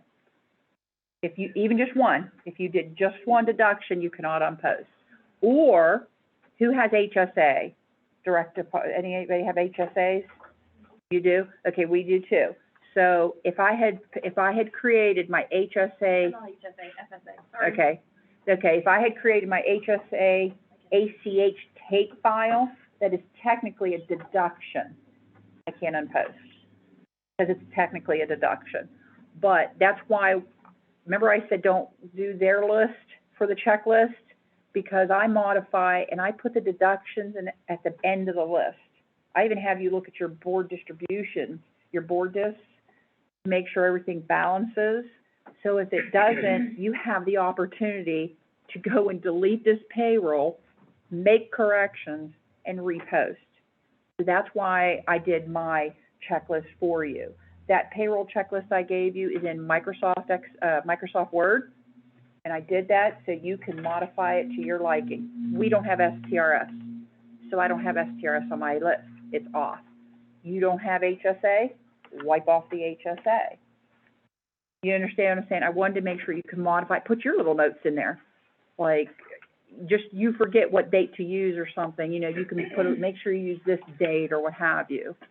So. Yeah, I think it's more forgiving for you to catch a mistake Mhm. and go back and fix it within the payroll than the classic system. Oh, yeah, because you couldn't unpost your payroll. So you can catch it before you run any deductions, that there's a mistake, so much easier to go back. Post, that's it. Just unpost, fix whatever the problem is, do your reports, and go on. Right. So, again, that's why my payroll checklist has your deductions way at the bottom. I do have in there, though, to go in and run the reports for your deductions, because there's a payables report button that you can run. That helps you balance your board distributions, your other deductions, SCRS. I want you to try to balance all that first. Then, if everything's correct, now go ahead and post your deductions, because you don't need to unpost at that point. So, I thought that was a very cool feature, you know, so I wanted to point that out. Next. You have you're able to process your payments, email your notice of job, select your people, you can schedule it. You can schedule the time. Right, so if we wanted this to go out Literally. the day before, we wanted to go out the day before at 8 a.m. I mean, even the hour that it goes out, the time, literally, the time. I tried this one time in Classic because I was getting tired of getting calls during my payroll while I was processing, and it backfired, because it sent the tape file that I did prior to. So I didn't try that anymore. Well, this is, now, Backfired on me. who's set up for email direct deposit notices? Do you email them out to your, okay, this is what that's for. This is just the email that you send out to your people. If you do not have this set up to email, you can, it's on their employee screen, email direct deposit notices, you check the box, and that can be done in a mass change, that you don't have to go into everybody's employee screen and check that. So we could do a mass change if you go that way, and then that's the button you would choose to tell it, okay, I'm on vacation next week, and I did do this in July. I went on vacation, so I had my 20th payroll done well in advance, but I was able to schedule this to send it out the day before at 7 a.m. So, So the She was on per, the beach. I was driving to the beach when it happened. Okay. so, and if, for instance, you put the wrong date or something in there, you are able to delete it and you can run it again. Mhm. So there's no issue there. But So you don't delete it from here, and You don't delete it from here. he can show you where that is later, on. but you can reschedule it, So I actually have one out there that we can, okay? so when we get to that. Any questions on initializing payroll, any of these buttons? Anything you wanna see? You showed him the process payments one too? Mm-hmm. Okay. But I also want to point out, do you guys, who has a lot of checks that they send out? You do? Do you have them separated by building, or, and how do you separate the checks that? Yeah, the employee checks. Okay, because you can tell what, how to sort based on the check distribution that's on their employee screen. You can tell it how you want it to go, employee ID, last name, then go to building type thing, if you did that. Okay. Well, when you print your checks, you have to select from the download how you want those checks to print out. So I have to do that every time, or? Usually it will default, Whatever usually you used last time, it should. it should, but be careful, because I So- could be 100% wrong, But or I there, could be 100% right. there's a bunch of options there for how you want it, how it can be sorted. And that has to be on their, Employee screen, Right. mhm. okay. I don't think on an employee. Okay. So if you print, does anybody print their direct deposit notices and send them? Okay, I do neither, a few, but- you do a few, you can come in here, and I'll be perfectly honest, we email ours, but I also create a print file just to save. So if anybody came to me and says, I never got that email, I can just pull up the file but I have to select print all direct deposits. The reason for that is, it bases the print file on if they're getting emailed their direct deposit notices. So if I don't check that, and we're all checked to have email, it won't give me a file with anything in it. Well, because we're already emailing it. So I have to make sure I check that box, so.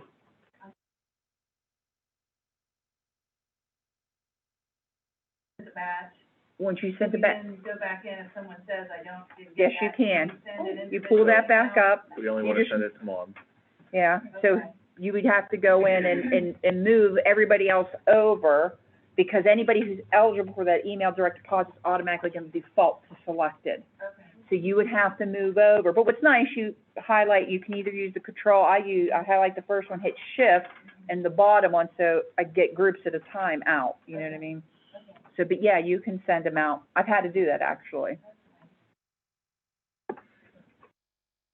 So any questions about this? I think it's pretty straightforward, with it. And I like how all the reports are right there, that you don't have to. No view, pay report, TXT, No. no VFC to PDF. It's right there. So, any other questions? I think the only other thing to mention is if you process payments, but then on post, you have to process Yes. payments again. Okay, so if you delete your just like yesterday, I took you back to that backup, it was like it never happened, and you had to do it all again. Same thing will happen here. You'll have to, and even up to and including the emailing, if you had to unpost, you have to it automatically will delete that job scheduled to email. You'll have to reschedule them again, just from the beginning again. Okay? So, next menu is processing. This is your benefit update and projection. So if you need to accrue sick leave, personal leave, vacation, so on and so forth. And select by pay group or by specific employee. You have your projection report and you have your actual. So, your projection report will show you who all will affect without changing anything. So we can look in here and see, okay, Crosley's getting, we're accumulating one sick day for him, and there's his new Yeah. balance. And if that all looks good, then you can come up here and run it in actual. It will always default to projection. Right. Whenever you come onto the screen, it will be.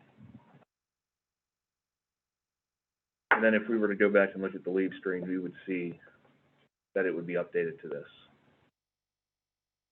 So very easy to use. You pick one pay group at a time, or just specific employees at a time, Or you could do one employee if you missed them. We talked about that. if you don't want to manually do it on the. Yeah, if you don't on the want to do leave it on stream. there's a front door and a back door. You need to, if you give personal leave, you can come in here and reset it. Say if they get 3 days a year. If you offer to convert personal leave, to pay, or convert personal leave to sick, 2 different tabs, very similar to the accrual. And then, if you have part-time people with sick leave, accrual has its own tab.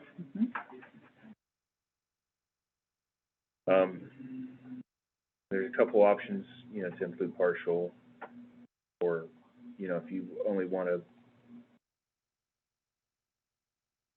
convert one, you know, if you only offer like a 50% conversion for personal leave to sick, or you only convert up to 1 day, different options there for that. And I think most of you guys are past this point because we're past the first of this fiscal year.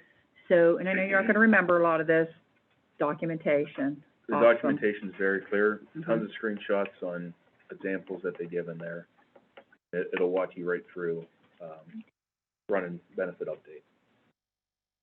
You have a question? Okay, I have a question here. They do accruals on the second pay of the month because that is for the first through the 15th pay period. Is there any reason why I could not do on the first pay of the month? That's a district by district decision.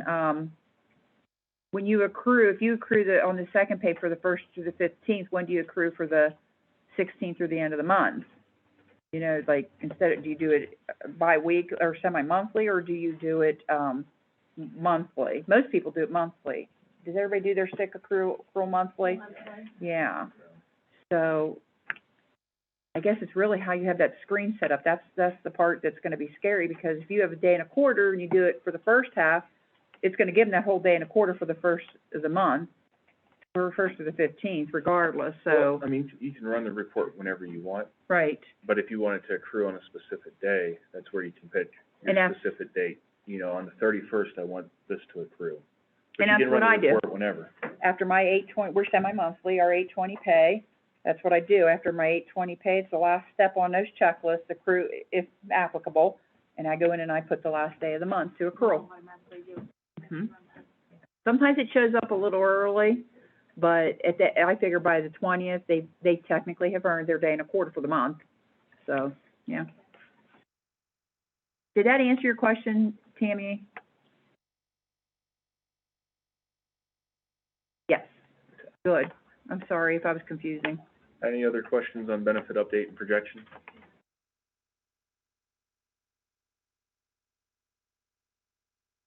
Now, for you guys, since most of you probably have your new contracts in already, probably won't be using this too much right away. Probably won't be till next year. But there's new contract maintenance, mass copy your pay groups, or you can import if you have it built onto a CSV.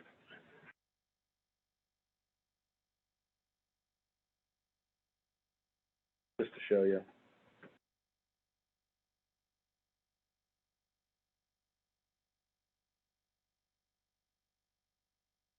Contracts. So we thought, That's the mass copy. Once you mass copy them, they'll show up in new contract maintenance. Go in, review them, make sure everything looks good. And this is where you would go in, once you mass copy them, you do have to go into each of them and add in, and change the contract amount. Maybe the number of pays. If you're biweekly, it might be unfortunately, 27 pay year that year. You'd have to go in and change it, just as tweaking, those little things, but everything else will be brought in. You know, like if it's semi-monthly, they're paid daily or hourly, stretch pay, all that stuff. But the good thing is you can copy, say, your teachers, and then you don't have to build that contract from new. From new. It copies over, you can make the adjustments, you know, for the raises and whatnot Right. as necessary. and say, you know, somebody quits and they end up not renewing a teacher, you Yep. just go in and delete their contract and it's out, you're done. So, it's not called, purging in here, it's you activate the new contracts. Right, so you can select them all or one at a time, and then that'll let you, Activate them, yeah. Yep. And these don't start till August 1st of 2022, I think you had it down? Yeah.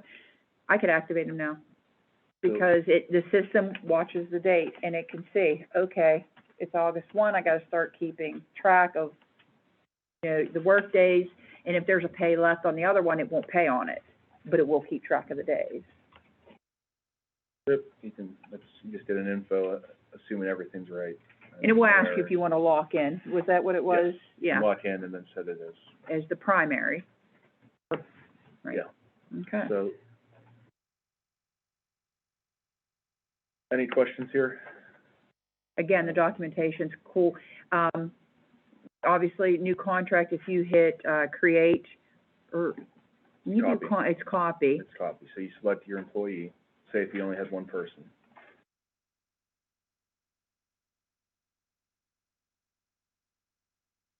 You can Yeah. select what compensation record you want to copy. You know, is it a new contract, is it a mid-year contract, with retro, no retro, lump sum, spread over, whatever. And what's nice about this is if you have a mid-year contract, when it asks you for the contract obligation amount, and the documentation tells you this, what, if this person was working the whole contract at this rate, what would their contract be? So if, you know, there was negotiations going on, you gave them their last year's contract, it was 40,000, but had the new contract they had worked, they're gonna get 45,000 for the year. You'd put what the new total would be. And the system, and you tell when the raise takes place, you put in it, and it calculates all that for you. It goes and looks at the old one, how much did they earn, we increased the earnings, And The when it crew. goes back to the raise date and adds all Mhm. that in. and it will calculate for you. You don't have to, okay, this many days at this much, and, you know, it does So- it for you. But just read the documentation, because that's how we learned it. It's very good.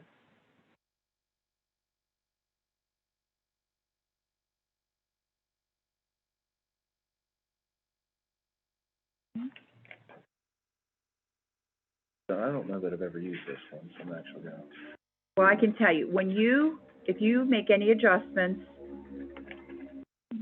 you withheld someone's health insurance premium, you shouldn't have, you owe it to them, but they're not getting a regular paycheck.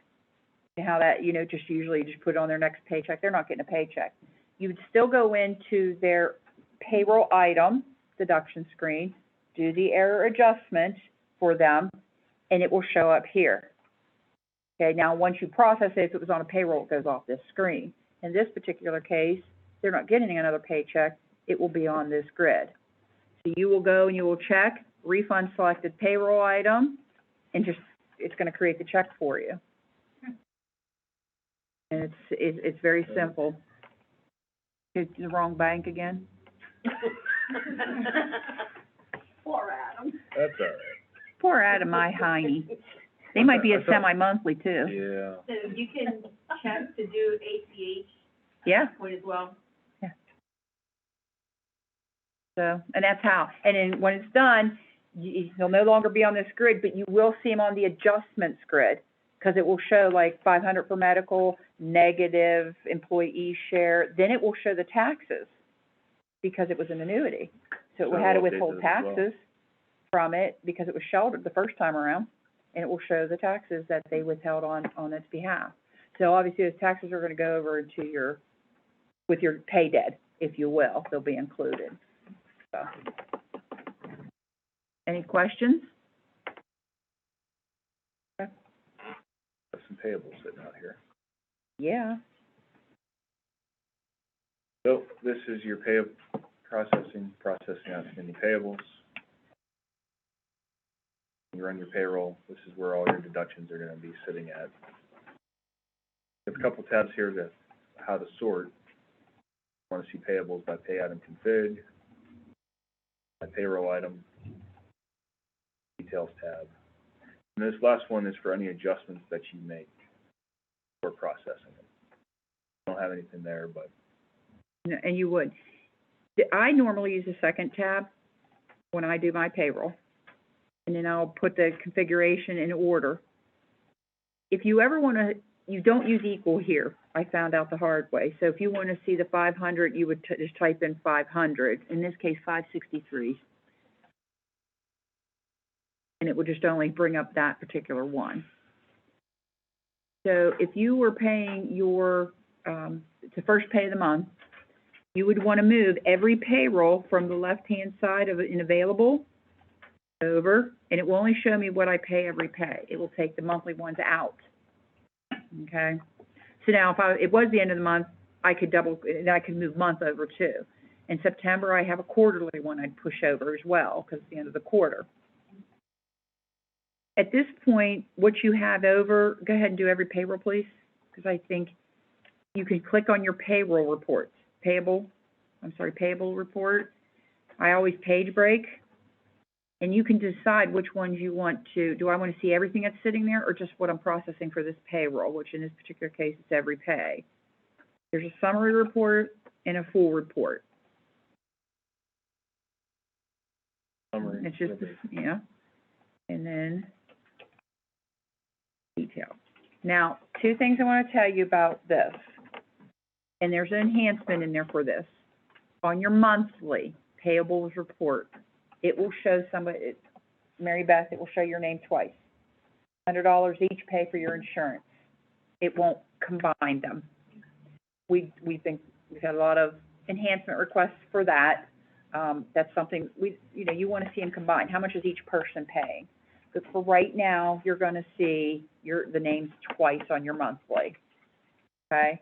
Number two, if you have an odd amount for deduction, and in Classic, I believe the extra penny comes out on the first pay. It's the opposite in Redesign. So when you're running your first payroll in Redesign on Friday, the ones that have that odd penny, if you can account that, okay, everybody's off a penny because it's an odd amount, I just want you to know that right off the bat. Don't panic that you have to adjust. That, we do want to make sure all the taxes are correctly and, are the same, because they have to match Classic to the penny, because Classic is your authoritative system at this point, okay? Whatever Classic says, it's Classic. Once you're Redesign, that goes away, and Redesign becomes your authoritative system. So I just wanted to give you that heads up on that penny. So once you post these payables, you won't be able to use this tab to generate the reports. Mm-hmm. However, those reports will be available out in the file archive, right, which we'll get to in a little bit. There's one other thing about here I want to tell you about. You remember we talked about if you refund somebody on a deduction, but you don't want it to affect your payment to them. You don't want it to be shorted, okay? You can't. There's no more accumulators in here. You need to wipe out that. That's fine. So he overpaid $100 on an annuity. I gave it back to him. It's going to show up in this grid. If you go to detail his name, you'll see a negative for him if it had happened. I don't want to short. So I would go to this fifth tab called Payables Adjustment, and I will create an offsetting adjustment here. So it's going to be a negative $100. I'm going to say it's $100 positive. So it's not going to do anything to my payment to that company again. It's not going to short it, which happens sometimes. You can also do the employer amount if you don't want it to short an employer amount. It doesn't create anything for the employer amount here when you process your outstanding payables, but you do want to clear them off your grid because they'll just keep building and building, and you'll just have all these deductions on that payables. It does not create a check. It does not affect your books. So, case in point, OME-RESA, I charge off my 400s from this grid, my 690, anything that's board share, I charge it off because I need to get it off that grid. So, and it doesn't hurt anything. Won't do anything. If you go in there and that's all you have, and you want to clean it up, Go ahead and post it. It's gonna ask for a check number, because that's just the box. Give it a check number. It's not gonna use it. But you have to provide it a beginning number to use. Okay?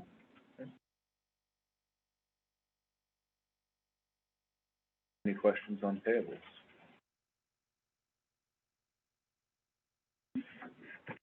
Next up is reports, and there's really two types of reports. There's what are considered canned reports, which that's gonna be the reports that show up ACH submission down. Most used reports, Well, those are reports that you can't change the structure to. yeah. But I'm just letting you know, those are the most used reports. In payroll, yes. Yeah. So like ACH submission or your, STRS reports and such, they want in a certain format. Those cannot be modified in any way. You do have some options as far as sorting, formatting, and such. This one, for example, is your STRS advance. This is where you would generate your reports and then your advance file. So that's all of these are the canned reports. The report manager. In this, there is a bunch of SSCT template reports for a number of different items.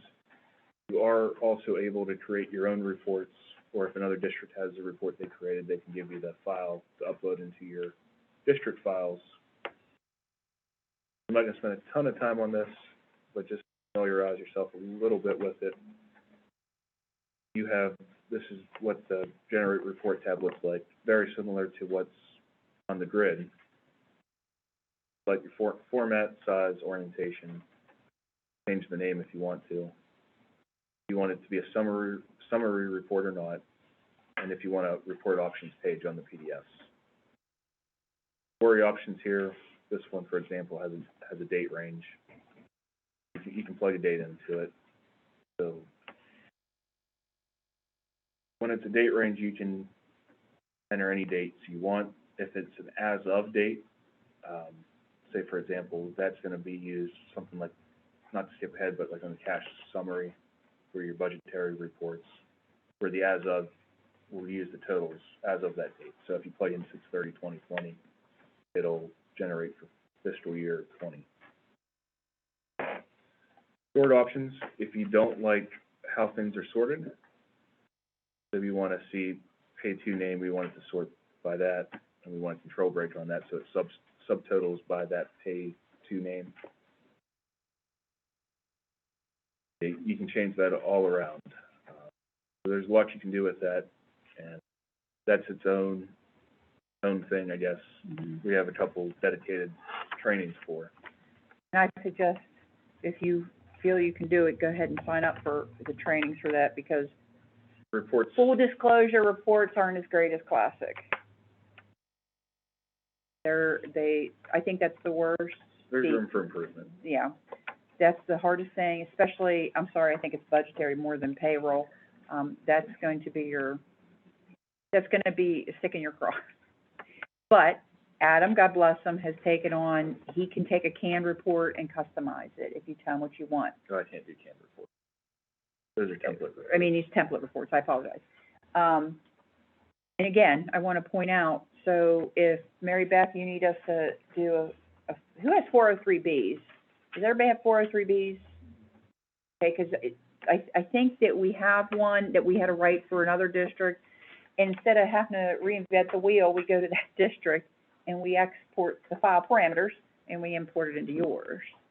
So if you create a report and, talk to Mark, I had them create one, and Mark can say, hey, Switzerland has a report to get this information. Can you please share it with me? We can go into yours, pull down the parameters and upload it into yours. So if you know of another treasurer on a redesign has a report that you like, we can share it with you. So I will mention, right on the health drop-down, there is another link to the public shared reports library. And it's just a collection of reports that other districts, ITCs, and such have made. So you can come out here, there's a description, you can click to see an example. that's something you wanna use, this one's a 403B report. You can click on this to download the JSON file, the And, report parameters. and you cannot open it. Yeah, don't open it. Don't open JSONs, those are, specifically for the report. So once you download that JSON, come back to your report manager, report, JSON. If you wanna change the description or name on it, you can. Save it.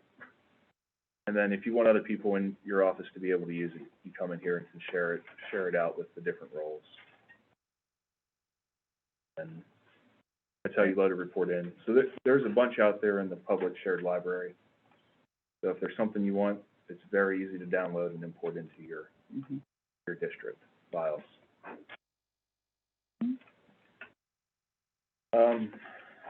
There is a way to set up report bundles. There's a bunch in here. These are what generally run at month end, quarter end, fiscal year end, calendar year end, and such. You can set your own up if there's specific stuff you want to run, say, every month, and this comes in handy more in budgetary, like for sports and clubs and such. You can set up reports to run automatically at the end of the month. Do they have it set up for the events yet? Okay. Yeah. Like, so when you close a month, that's an event, and it knows whatever you set up in a report bundle. Like, it's not so much for the EAC, but my district, we sent out financial details to the club advisors and the athletic director. So we could set it up that, so when we close, it automatically sends them a report. So that's something we can work on, later. Just know that that does exist and that is a thing. Yeah, that's something that we can work with you to get it set up. And then the other option here is a custom report creator. So if you want to create a report from scratch, we're able to do quite a lot. So keep in mind, when she makes the comment that the reports are terrible compared to class, the difficulty of getting them to look and feel like classic sometimes is this, but once you get the report to be the way you want it, having functionality like this, being able to customize a report, being able to schedule that report to run out of sight, out of mind, those kinds of things. If you have an athletic director that needs a report every month, you don't have to run it every month. You schedule it for it every month. Right. It runs for you. It emails him the results, and you're done. Out of mind. So once you get it to where you want it, then it's nice. And the ability is there. It's just, it did make it very difficult to learn that. It's not something user-friendly. Yeah. Any questions on reports? They'll have a ton. Yeah, payrolls are better than budgetaries, Yeah. in my personal opinion. Well, and the good thing with payroll, most of your reports are coming off of the payroll itself. Mm-hmm. And those are already built out, and they're very usable. Mm-hmm. But- But I mean, there's some. yeah, but there's some, and Adam, like, again, he's the one that's most knowledgeable in the reports, it seems. Some districts payroll like the report in a certain way, subtotal by this or subtotal by that. Everybody's different. And he's been pretty good about dabble. helping. He dabbles, yeah. I babble, he dabbles. But, I know how we get along. yeah. Okay. Now, there is a system, yeah. So systems, most of you won't see this. The treasurers will a little bit. So I'm not gonna spend a ton of time on this. We'll configure, yeah. The API and workflows, the first and the last one, that's not in production yet. That's, still Data. not even beta. It's alpha, really. Oh, yeah, the workflow, yeah. You don't have to worry about DBA. Modules, you really don't have to worry about. Monitors, really only for us. Most of that is just for us. Configuration, you will need to worry about a little bit. This is where you're gonna come in to set up, say, your EMIS reporting year. Was that on the DAT screen previously? That was on the DAT screen, and it was something you didn't have to do. Do you remember when I said when you purged your contracts and the amount went over here, so when you were, if they were still reporting for fiscal year 21, it knew to grab this, but now we're gonna have separate compensation records. Well, the system's smart enough to know it's gonna look at the dates of that compensation. Remember I said you have to have start and stop dates? It's gonna look at those, and then it's gonna, whatever you have in this fiscal year is what it's gonna fall for. So it knows July 1st, 2020 to June 30th, 2021. Those are the compensations it's gonna look at. And as a treasurer, once they're done, they're closed, the reporting period's closed, you have to go in and change that to 2022. The system will not do it for you. Once EME is closed. Now, it was supposed to be August 6th, but I know there's appeals or there's gonna be an appeal. I don't know where everybody is on there. You need to speak to your EMS coordinator on that, if they feel they need an appeal or not, or they're done. So that's the major one you're gonna deal with, and that's once a year. And why do add that to your year-end checklist, your fiscal year-end checklist? I'll have a list of things that you need to do after EMS reporting period closes. You need to do this, and that's on there. The other one you might need to update somewhat periodically is W-2 configuration. Change your address, or if, you know, the district changes, do they have as a contact person in here or something? And you will have to do this, everybody's gonna have to do this for this year. Once you get your information, once you apply for your number and your username and such, you need to go in and fill this out. Because isn't this miss the header on their W-2? Yes. Yeah, that So, puts that header information for you. this just needs filled out, and then if, say, you have that as a contact person, the treasurer or the budgetary person is, and if that person leaves the district, then this would need to be updated, but otherwise, Are all fields required on this, do you know? I no, don't. not all fields, but most are. Okay. That depends. You have to submit her name as the same as the company, then Right. check that. For most of And it. there's no DJFS one too. Yep, You'll need to fill this one out. but once this is filled out, that's a one-time thing.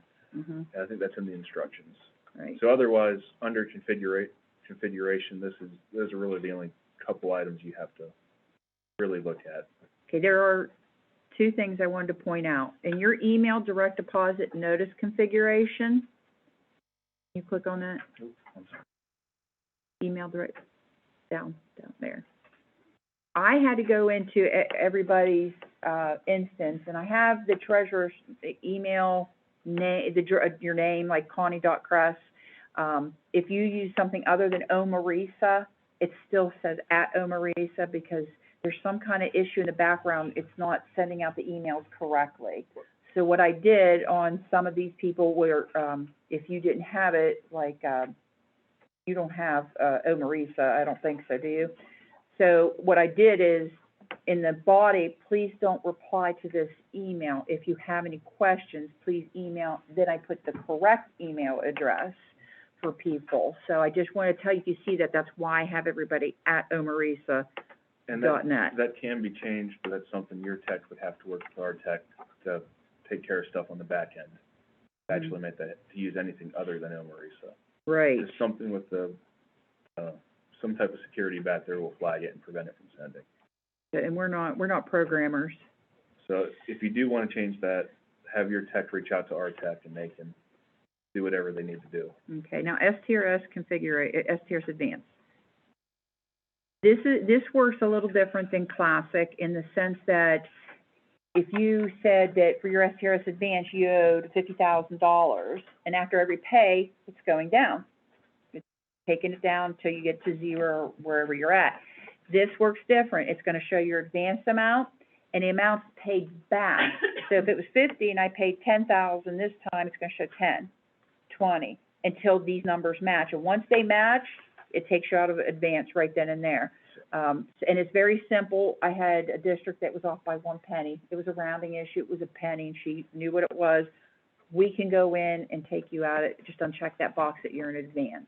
But it does work different. That's not something they're gonna mess with or that you wanna mess with. No, I'm just letting them know, we tell them to go in after every pay, Right. to make sure you see And that. that displays on the organization. Rather than mess with that, because if you uncheck that by accident, that's gonna cause, They might not be able to have, the treasurers should, I think. Okay. So. All right, roll, that's really back-end stuff that we mess with. Same thing with the rules. So we'll cover the user screen here real quick. I think by default, the treasurers can see the users in the system. but they can't edit anything off of this. This is just a listing of who has an account in your system. And you will see in yours, like, you'll see JC, Ethan, JC, Mary Beth, those aren't the accounts you're gonna use for this, but they're historical. It's tied to, you know, the records, the historical records, so they just won't be used. Just giving you a heads up if you, when you see them. What about the auditors? Are they still allowed? Do I still need to do the form and all that? Yes, we'll set them Yes. up a new account. Okay.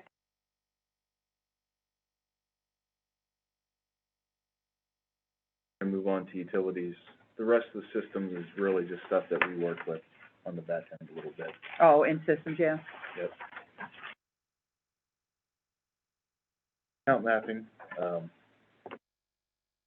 shows how your accounts are mapped and for leave projection and board distribution. Who uses mapping? Do you use mapping? Okay. Everything should have imported over and for you, but this is where you will go to for grants, change, that kind of stuff, so.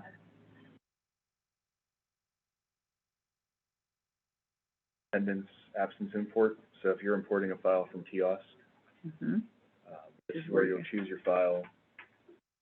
Same options as classic, basically. Yeah, they And are that identical.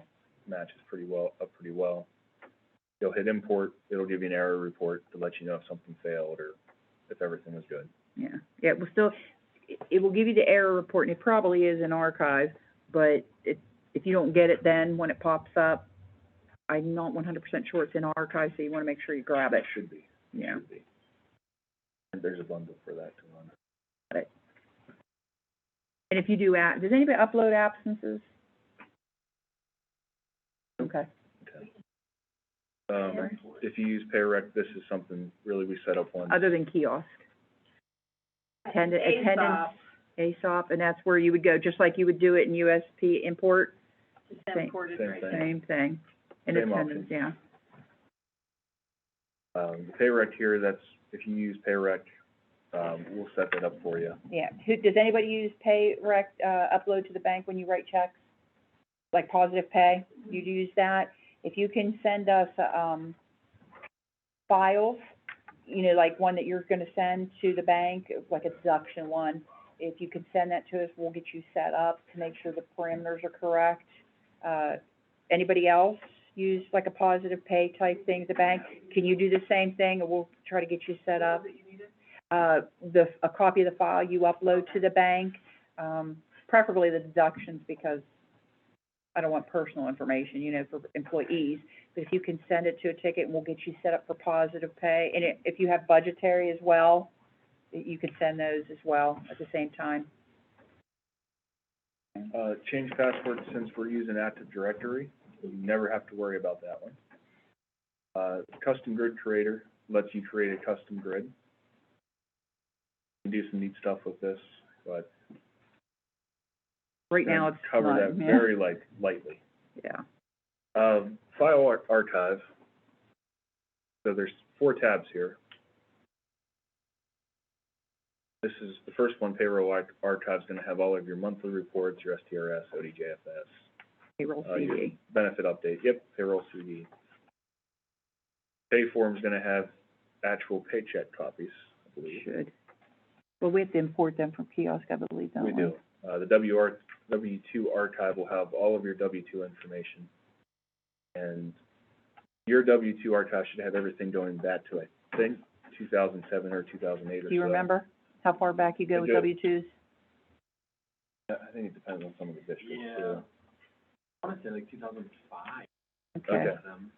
And that's something that Jerry does after you go live, because we want to make sure everything's right. You don't want to spend, because it's a tedious, time-consuming process. You don't want to do it until we make sure, but once we know you're going live, he will work on getting everybody's, Payroll CD stuff will be there. yes, Part of the export import that we did. right, but the But W-2s, anything missing, like the I pay will slips, report over manually. right. So in here, you'll have each calendar year. You'll be able to click on it, and just give you a quick example. I would The filter view- by the year too. Well, right, so you have grid here where you can put in different years or different descriptions. And what you do to actually see the reports is click on the description, That's gonna bring up a box with reports you can download. Basically, all the reports that were out on your payroll CD. I don't think we Still need have, to click on them instead of. And then this I don't- final tab, other, this will let you, if there's any reports that you run above and beyond, or any kind of files that you wanna save, you're able to upload them into this other tab. I don't know that we've had anyone do that, but once you create, so if you create a description, you can then add files. But it's nice if you're a payroll person, rather than keeping them on their desktop. You can store them in Upload here. them there so that they're available. shut up, Jerry. But I mean, if there's any stuff you're saving locally, you can then move Right. it into the system. Got And it. it's gonna stay there forever. Storage-wise, you have literally unlimited storage. So one thing that's happened the past couple of weeks, we've had a couple, STRS Advance, Yes. okay? We've had a couple emails saying, STRS says they didn't receive my file. So it's too late to go back and run, obviously, a submission file. You will be able to find it in your payroll archive. I don't know if here in the test, because I don't think we've closed out, Right. but it will, It's under fiscal Fiscal year year. end reports. it will say like 2021 hyphen fiscal year, and then he showed you how to click on it, and you'll see the STRS submission file. So you could download it to your computer, log into STRS, and upload through their site. One person got them, though. They said, I have a confirmation or whatever, this date and this time, and they magically found it. So- STRS did. But there's a lot of bundles that run, like, for example, like anytime you run benefit accrual, it'll show up in here. So with report name, when it was ran, timestamp as well. So, I think, which one? The payment has the, Payroll payment, that's what it's called. there you go. So this has your payables reports, so if you forget to run them before you process them, come to the archive and download them. Mhm. So they sit out there forever, and you should have everything you need. Okay.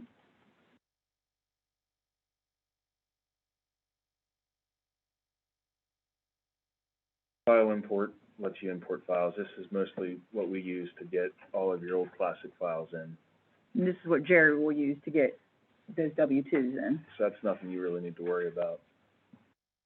Job scheduler, you will only be able to see reports that are running from the system and ones that you created. Now, I can see Melissa Crosley's and mine because I'm logged in as an admin, but normally you would only see yours and whatever the system's running. So for these, direct deposit notices, I scheduled them at the wrong time, I can come in and delete them. Won't let you delete the SSDT stuff, but any of your stuff that's out there that hasn't run yet, you are able to delete. That's handy for email direct deposit notices if you select the wrong date and time or something. And this is where we talked about, like, being able to schedule some of those. This is where it shows what you have scheduled. Or if it ran, if it's completed successfully. So it'll tell you where it's at, if it failed, completed, or is pending, when it ran, if it's gonna run again. This is a lot more handy with, SAS, budgetary. But you do need it when, if you, like he said, the email direct deposit, you select the wrong date. This is where you come in and delete it and go back in and send it right. Mass load, if you're loading, non-contract compensations or mass loading employees or something, where you would come to load. It's CSV files only, and, the documentation spells out what fields are required for which type of load and which fields are optional. Mm-hmm. So, anytime you're doing a mass load, refer back to the documentation, and let me give you an example of that. On there. Hold on.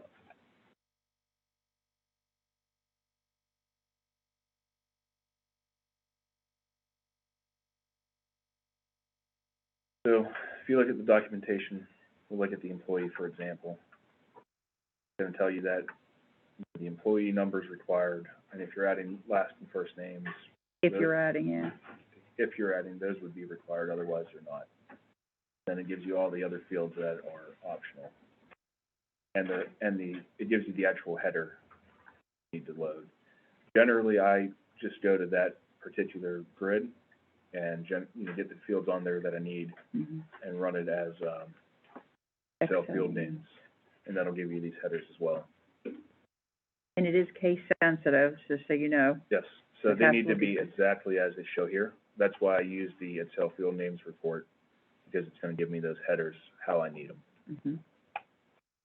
Without, having to worry about, oh crap, did I, make that N capitalized or not?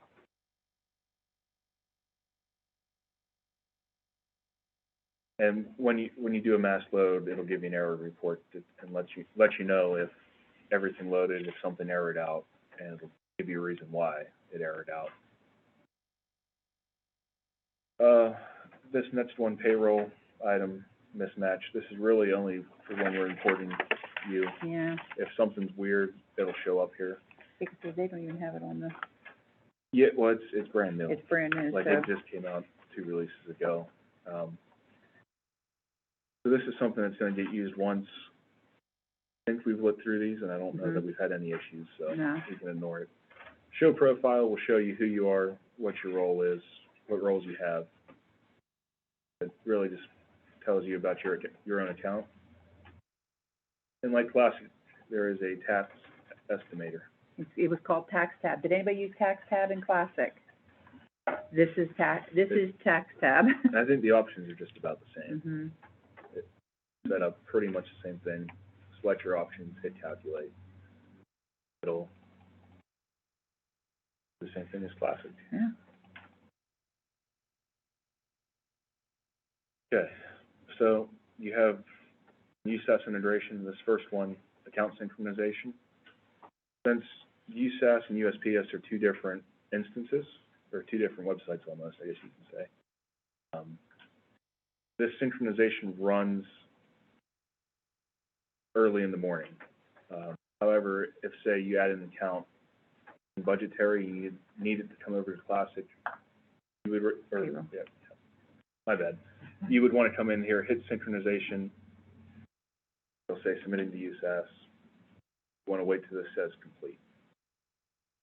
This will, if there's accounts created or something, this will synchronize the 2 systems. This usually happens at this time with the new grants. You're changing the grants, you had to add new grants. I don't think it's gonna complete. Right, because this is a test instance. Right. Normally, this would come up and say completed on such and such a time. You would use yeah, you would use it often. In fact, as far as my payroll checklist, that's one of the first things I have you do, is go in and do an account synchronization, because if there's- you've added any accounts or anything, new payroll accounts, In your budgetary side, yeah, it's gonna feed over and match. this is how we get it over into the payroll. So it doesn't hurt anything to come in here and hit synchronize. It's better to be safe than sorry. Or, Do we have this on the budget side also? No, no. budgetary won't, just payroll. So this will automatically reach out to your budgetary and sync up any Right. account changes or anything. So, like when you ran, I think Fortis is an example, and you had the payroll account, but you didn't have the matching retirement or something of insurance, you could tell it to automatically add the account. You don't have that in here. You know what I mean? You can't add accounts through USPS. It all still has to be done in budgetary, and then you do this as synchronization. It did complete. It did. Well, daggone. So you can also run your employer distribution submission right here. Who uses Bordis? Does everybody use Bordis? Okay, no, that's fine. But in report, it's called employer distribution. You'd run the report to balance, do what you have to do. But when you're ready to post it onto the budgetary side, this is where you'd come to submit the file to be sent over to USAS to be posted. So, it's like auto post, what? Okay. Is that a threat? Okay, no, I'm just kidding. But that's how you would do that, get the file over. Next one's employer share retirement submission. Who uses board rec? No one use board rec? You do use board rec? Employer share retirement. This is where you would do it. So, basically it's the Just same. it's plug in your same options as classic, you can go for review, Mhm. and then, once you have everything in there, it'll let you submit. Now, just like classic, it creates a batch file. So just because you're in September and you're processing for your first September pay and budgetary is still in August processing, you can still post batches, these files, because it doesn't post to USAS. It just sends the batches to USAS to be posted when ready. Does that make sense? So don't think that, oh, they're not in September yet, I can't do it. No, you can. And it will just sit in the pending transactions grid until they say, okay, we're in September processing, and I don't know who does what. Either you'll go in and post, or they'll go in and post the batches. And this is a fairly recent addition, they added in an expenditure account grid, so you can come over here and see if, you know, if the new account was added, to see if it was already synced over or not. Right. So, more of just a quick reference there. Right. Who uses lead projection? Anybody, you use lead projection? Okay. Again, there's a report check, and this is where you would post the batch file over to USAS.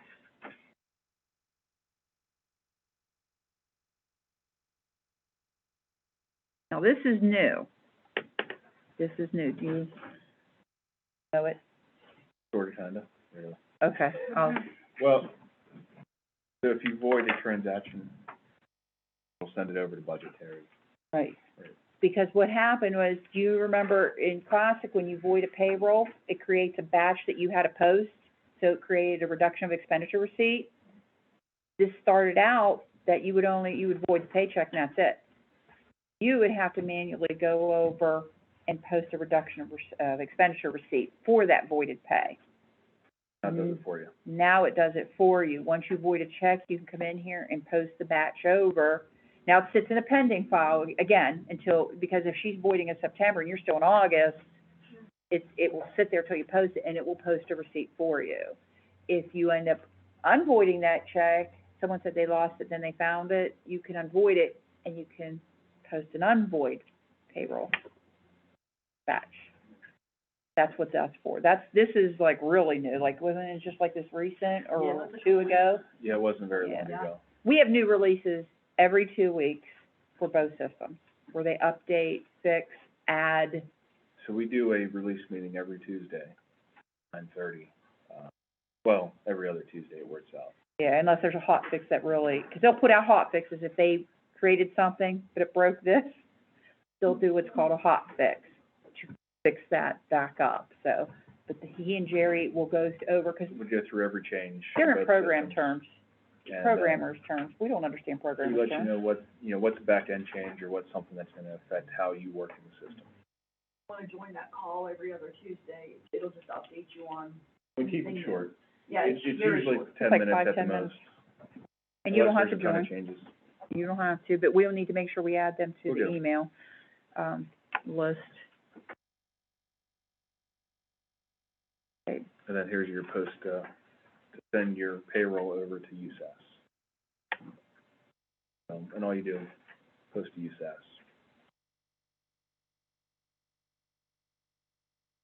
Tell you when it was sent. and all the information's right there along the left-hand side. Right. It'll tell you it's sent, or it's pending, or not sent, or reported, so. Right, And and when then it the is last posted. two on there, the security configuration and test configuration, that's really stuff that we mess with Right, hardly ever. yeah. Once it's set up, usually we don't have to look at that. Real quick, there's a search bar here, and what that search bar will let you do, It's called the employee dashboard. it'll let you search employees that are not archived. Takes you to a dashboard where you can see look at their employee record, look at the positions that are tied to that employee, compensations, their leaves, pay distributions, payments, attendance, payroll items. Basically, anything under core that's tied to the employee without having to go through the core drop-down. So it's very handy if you're working on one specific employee where you need to see all of their compensations together or all of their positions, and it lets you click back and forth relatively quick. Mhm. So if we're adding a new employee, can we, or? You would have to add the new employee from core first. Right. Okay. So you create the employee in core, then you could search them, and then you could go down the line and create everything. And that's what I do. You And know what I think mean? we're That gonna- makes sure I get everything, Yeah, that's fine. position, compensation, leaves, and, So, I mean, it's real nice, so you can just go right down that list on the left-hand side. You know everything's set up, you know, the compensations are there, their pay accounts are there, you know, payroll items. And if you wanna get real fancy, you see in the blue section, there's a picture of a person's head right there. You can actually upload pictures of your staff. So if you do headshots or whatnot, it's nice, I think that's nicer in the larger districts. So, 'cause people come in and start asking about their payroll, well, I know your name, but I don't know you. Right. So you can kinda, I mean, it is nice, Security reasons. yeah, it actually is Come in and good. I wanna check my checking account, then you know it's them. Exactly. You got any more these days, you have to, you can't trust anything, you know what I mean? So, oh, yeah, but yet, if you would've given out their personal information to someone that wasn't them, your ass would be in court right now, being sued along with the district. Hey, by today's, you know what I've been doing anymore? When we do employment verifications, we don't do it over the phone. We make them fax us a paper. Past couple months that we've gotten a couple, I call the employee, 'cause we're small, but I call the employee, I got this employment verification, should I be expecting this? Yes. Just being sure, and this is who I got it from, yep, that's right, and then I'll do the employment verification and fax it or email it I back. get yelled at for doing that. So if you got it, then I'm doing it. Not necessarily. There's so much going on out there. There are people making up fake direct deposit requests. Mhm. We've got those. Okay, you can walk. Cannot be too careful. it might be direct. Oh, okay. And if you're being careful with my information, I appreciate that. That's my Exactly. thought. My mother-in-law just got a call last Friday, and she said, Grandma, this is your grandson. Well, Matt? No. Your oldest grandson. Ricky? Never said his name. They were out of town comforting a friend, but he wasn't driving and they were in an accident, but he doesn't want to call Mom and Dad. He goes, I was arrested because I was texting. And I'm thinking, wait a minute, you're a passenger texting. You aren't going to be arrested for that. Will you call my attorney? I don't know who your attorney is. You know, like, you need to call your mom. I don't want them to know. No, call your mom. They wanted my mother-in-law to call the attorney, and it, I'm sure needed a payment to get them out. It never went that far. My mother-in-law said, you call your mom and dad. They need to take care of this. And hung up. So you have to be very, and older people. Think of the older people who fall for that. I mean, you're low when you do that to someone. I'm sorry. We'll go drop you in the middle of Portland. Anyhow. Lunch is here, so they're setting things up right now, so if you guys do, stretch your legs, go to the restroom, whatever, grab a sandwich box. Yeah, it's Subway, lunch box. I'm gonna pause this recording, Missy. Okay, please do. Yes. Yeah. Okay, we're gonna get, started again on the second part. We're gonna start with adding an employee. So let me get logged in here. Okay, is that up? Yep, that's it. Again, just pointing out up here, it tells me USPS, so I know I'm in my payroll instance right here. And I don't know if Adam went to posting period. If you're ever unsure what your posting period is, it's always listed up here in the upper right-hand corner. Okay. So I'm gonna add an employee, but I'm gonna tell you, I'm not gonna add in every little thing like address, phone number. I'm just gonna do it kind of like a quick generic one. We're gonna hit create. So the test date's up here because when Adam was messing with dates, it added this to the screen, so it's not gonna be on yours. It might look a little different because this is a test account, and they played with it, moving things around, so just, like you said, like Adam said, you can hit Control F to find something, or just scroll down slowly. So, I have this set up to automatically assign ID numbers, and I believe everybody else here has that as well. I did check the configuration, that you don't have yours set up. You can set it up in yours, that it will automatically set it up. You tell it like how many letters, that you want of the last name. That would be handy, and it'll pick like the next available if there's some already taken then? Well, it won't take anything that's already available. Yeah, like we have several Smiths, let's say, so it'll give it a different one, like SMIT, and assign it something else. Be like 00800 if you have So- 700 Smiths. Employee number automatic generation. So right now I have it set up that it's gonna increment by 100. You can take it to 10, 5, 50, whatever you want, how you want it to increment. How many numbers of the number of letters that you want the first name. Most districts have 4, some have 3 because they're larger districts. And then where do you want it to start? At 100. So, and I'm telling it I want it to use employee IDs.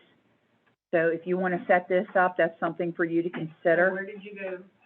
Okay, this is only, it's something Connie has to do in hers, but she's gonna go to, System, Configuration,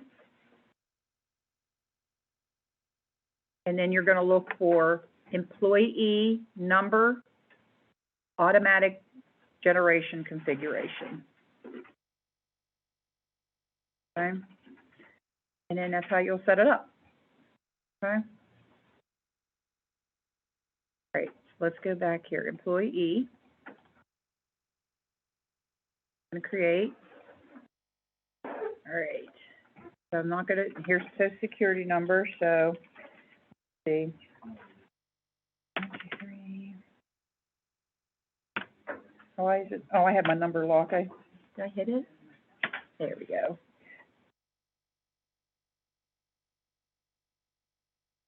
There we go. 2398, yep, last name. Who we're gonna use today? Whatever you like. All right. We're gonna use my grandson. Well, he is the boss, you know. So, just like in Classic, you have a place to put a legal name if they go by something else up here. Like if I would have put my name Missy instead of Melissa.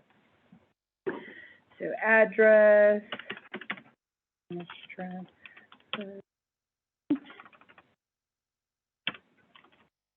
I have a bigger screen. I'm so sorry. I can't see that well. There we go.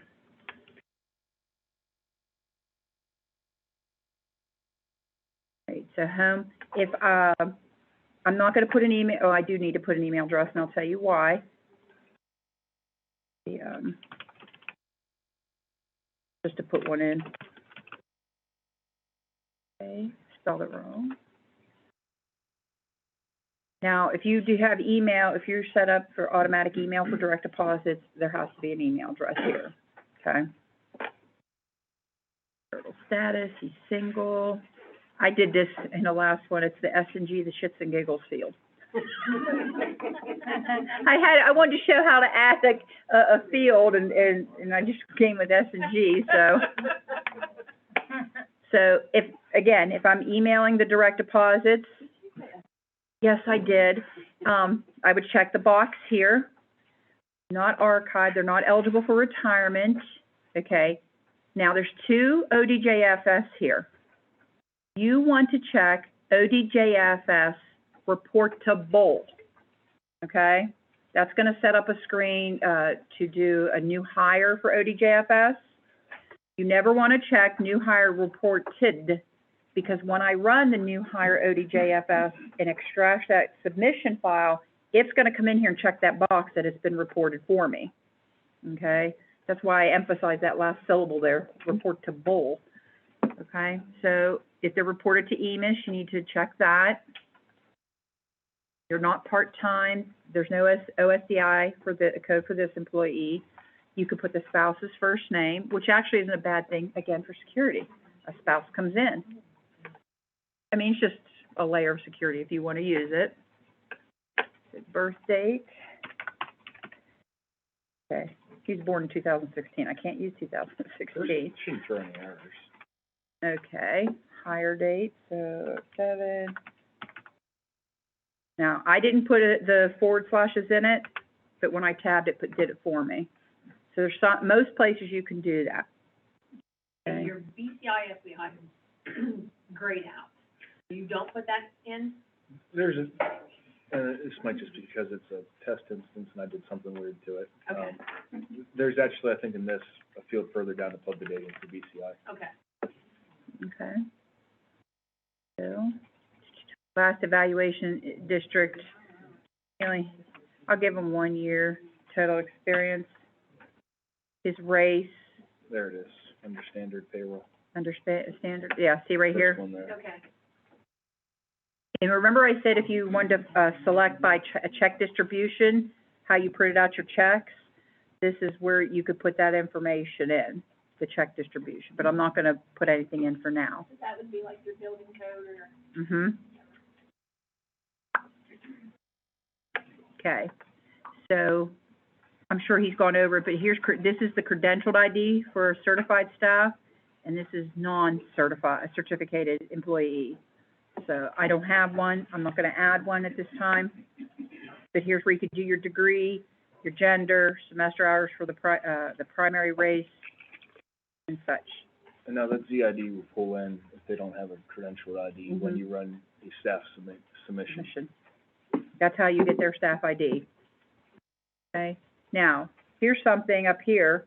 I could say, create a template and save it. You remember you had dummy records that you could use? You have templates now that you can come in here. So if you have there's people who live in Steubenville, Ohio, the people who live in Wintersville, Ohio, West Virginia, like, you can go through and add certain things in there so they're already automatically populated. So had I saved this template, and I would come in here and I would select the template that I need for the new employee. And you can add more than one. So it reportable to EMIS, not reportable to EMIS. And see how it automatically pulled in the ID for number for me. Okay. So now that I have the employee saved, I can go to the dashboard.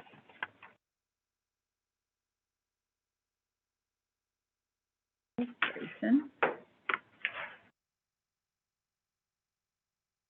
And I don't know if you guys saw this, when we were looking at the dashboard before, but how their balances for their leaves are up here. Their, gross, applicable gross, and nets are across up here. And this is a cumulative, so if they have more than one compensation, that's everything together, not just their primary job or anything. That's everything they've earned on numerous positions if they have it. So positions, I'm gonna create a position. Position number 1. Okay, position description, I'll make him a teacher. Status is active. You can use your tab and your arrow keys in here as much as you'd like. Teachers. Appointment type is certificated. I'm just gonna pick codes willy-nilly there. Extended service, there's none. Full-time equivalents, hire date, start date. No stop date, because a position is something that will always maintain. You won't create a new one every year. You know what I mean? Like, the only thing that's gonna get new every year is a compensation to go with the position. Okay, unless, of course, they change jobs. Then you would change that. The retirement code is STRS. Find we'll make his uncle. Okay, he's a teacher, so they can get personal leave. Come on. Eligible for sick, but not vacation. It is reportable to EMIS. And you have a drop down here that you could select, or if you know what it is, 230 teacher. Certificated, position type is regular, position. I'm gonna go past these because I don't wanna override anything. We'll put it at first grade. No separation reason, he's not a paraprofessional.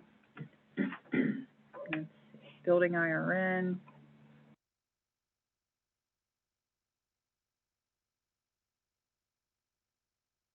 Required to preschool, gifted and talented, general education. Gonna pay him out of state. We don't want to do auxiliary, nah. I'll find one I like, local. 100%. That's it, positions added. Again, you see there's templates up here. I can create a template for teachers, admin, bus drivers. You can set it up and just come in here and create, and pull in the template. You didn't put a contract amount on. That's the override, EMIS override. Okay. Okay, this isn't where that's not where they're paid from. Okay, this is just if I want this information to override what's in his compensation for EMIS reporting only. Okay, and that's why it's in the EMIS related, if that helps you remember, it's in the EMIS. It's the only time. I'm gonna save it.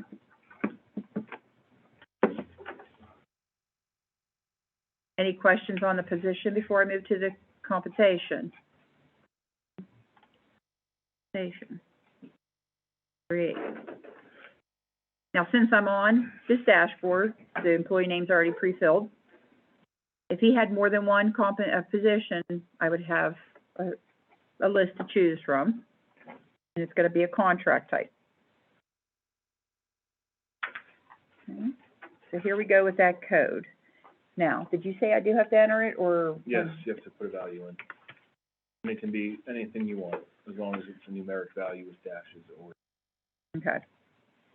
So I put him, he'd already pulled in the job calendar from the position. FY 22, teacher. Y label 22. And I definitely like using the labels because those show up very clearly, when you're adding someone to current or future, a little better than the description.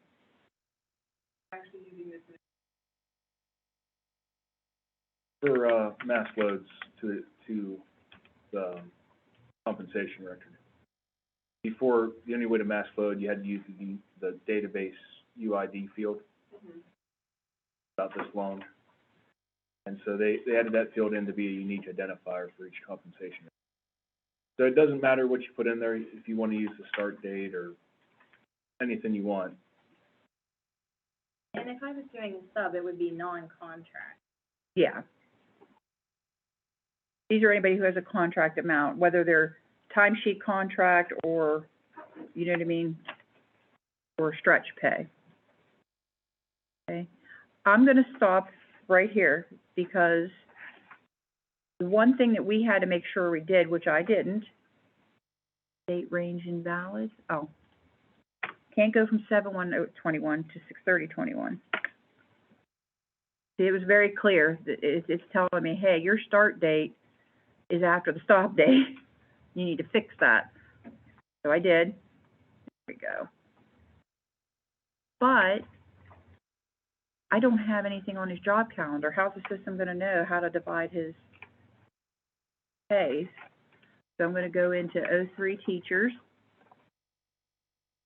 I'm gonna say from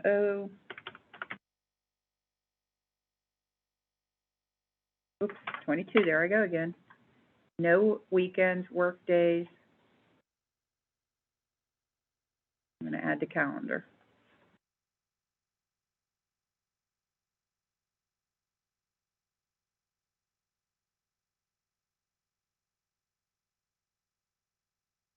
Blue line of death. And subs have to have job calendars with. No. No, just these ones. Yeah, 'cause they're random. Equal, You would just give them attendance days and, like you do now. And you know what I had found, subs, believe it or not, a lot of people pay subs as, if they have a job for a substitute teacher, and they're paid MIS on that job. They should be REG. because that's the job. It's a sub. We found some districts that were doing this, and it's like, no, but that is their regular job, so it is an REG, so here's the calendar, and I'll just go ahead and just show you. That's none. Teachers don't get holiday pays, so I took that day off, but I'm gonna save it at that point.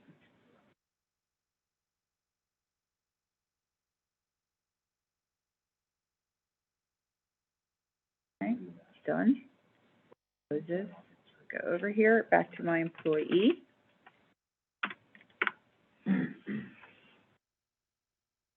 Compensation.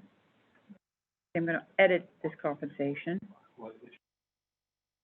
Okay, so now see how it pulled in now that I have dates in that job calendar? Contract work days, 194. Now, we know no teacher in this world's gonna work 194 days, okay? But that's because I didn't go in and take off the holidays. So, give it a nice round number. We're semi-monthly, so that means there's 24 pays. And it is a stretch pay. Again, equal pay. Make Adam happy, calendar start date. That saves you from having to do a lot of ODJFS adjustments. Yeah. And it reportable to EMIS. And that's it. And if you notice down here, also pulled in the pay group and the, from the position. Save it. Now, went in, and now it's telling me that's how his per day unit, and that's how much he's gonna get paid per pay period. I wanna lock it in because I want them all to be that except for the last pay. And on that last pay, it'll never pay less. Because the system will never pay more than a contract. Right, It's or smart the enough. obligation. Mhm. Okay. Next, we have to set up a leave. Now, I didn't say he was eligible for vacation, so therefore it did not add that third column in here. It's based on the eligibility flags. So he's gonna get 1.25 a month. Daily. Max leave amount, we'd only get 210 here.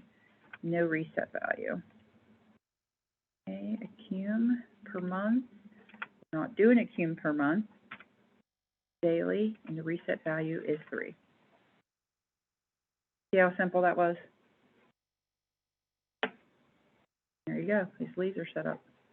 Now, if an employee's bringing in dates, Okay, he's coming from another district, so I'm gonna go to core leaves. I'm gonna do the accumulation. 8. So I can start, just anchor there and start typing the last name to pull up instead of going through that drop down, because a larger district, that's a lot of employees to go through. Position, he only has 1. Days, transfer from district, oops. Blanks, he only had 30. Today's date is 11. Save. Now you'll see him here on the grid. When I go back, you'll see up here sick leave, 30 days. So, okay. Pay distribution. So we're gonna add direct deposit. Now, I'm gonna go ahead and do this, but the first thing you really should do, and if you can make a note on your add an employee checklist, like at the top of this checklist, and I didn't pay attention to it, it's already there, job calendar, ACH destination. I started with employee. So these are very important to do these things in advance to make sure that these are ready, so you're not bouncing back and forth. The only thing you'll bounce back and forth is in that case, Reggie, that he transferred over leave. Well, I can't transfer it in until that attended leaves screen set up. So that is something you would bounce back and forth with. Okay, so 700. Direct deposit, 100%. Started, now this is gonna be what type of account they're getting, so it's gonna be a pre-note for checking. ACH destination is their bank, where is it going to, what's its destination? We'll say it's going to, let's see, you can even start typing the bank name, and it will pop up. And this one, I only have, this is where it's coming from, where's the source of that income coming? From us. Save. Now, if he had more than one, I'd hit click add distribution for the flat amount, or what have you, and add it in, but he only has the one. Yes, ma'am. I'm a little confused on that. Okay, what you need? Where do you put in his, Okay, did I then, miss that? yes, but that's okay, I tend to talk fast, up here, Okay, all righty. right there. Okay? And just like Classic, if they have a flat amount, and they have the rest the balance going, the balance is 100%, just like it did in Classic, okay? Because the system knows to take the flat amount first, and then do the percentage, okay?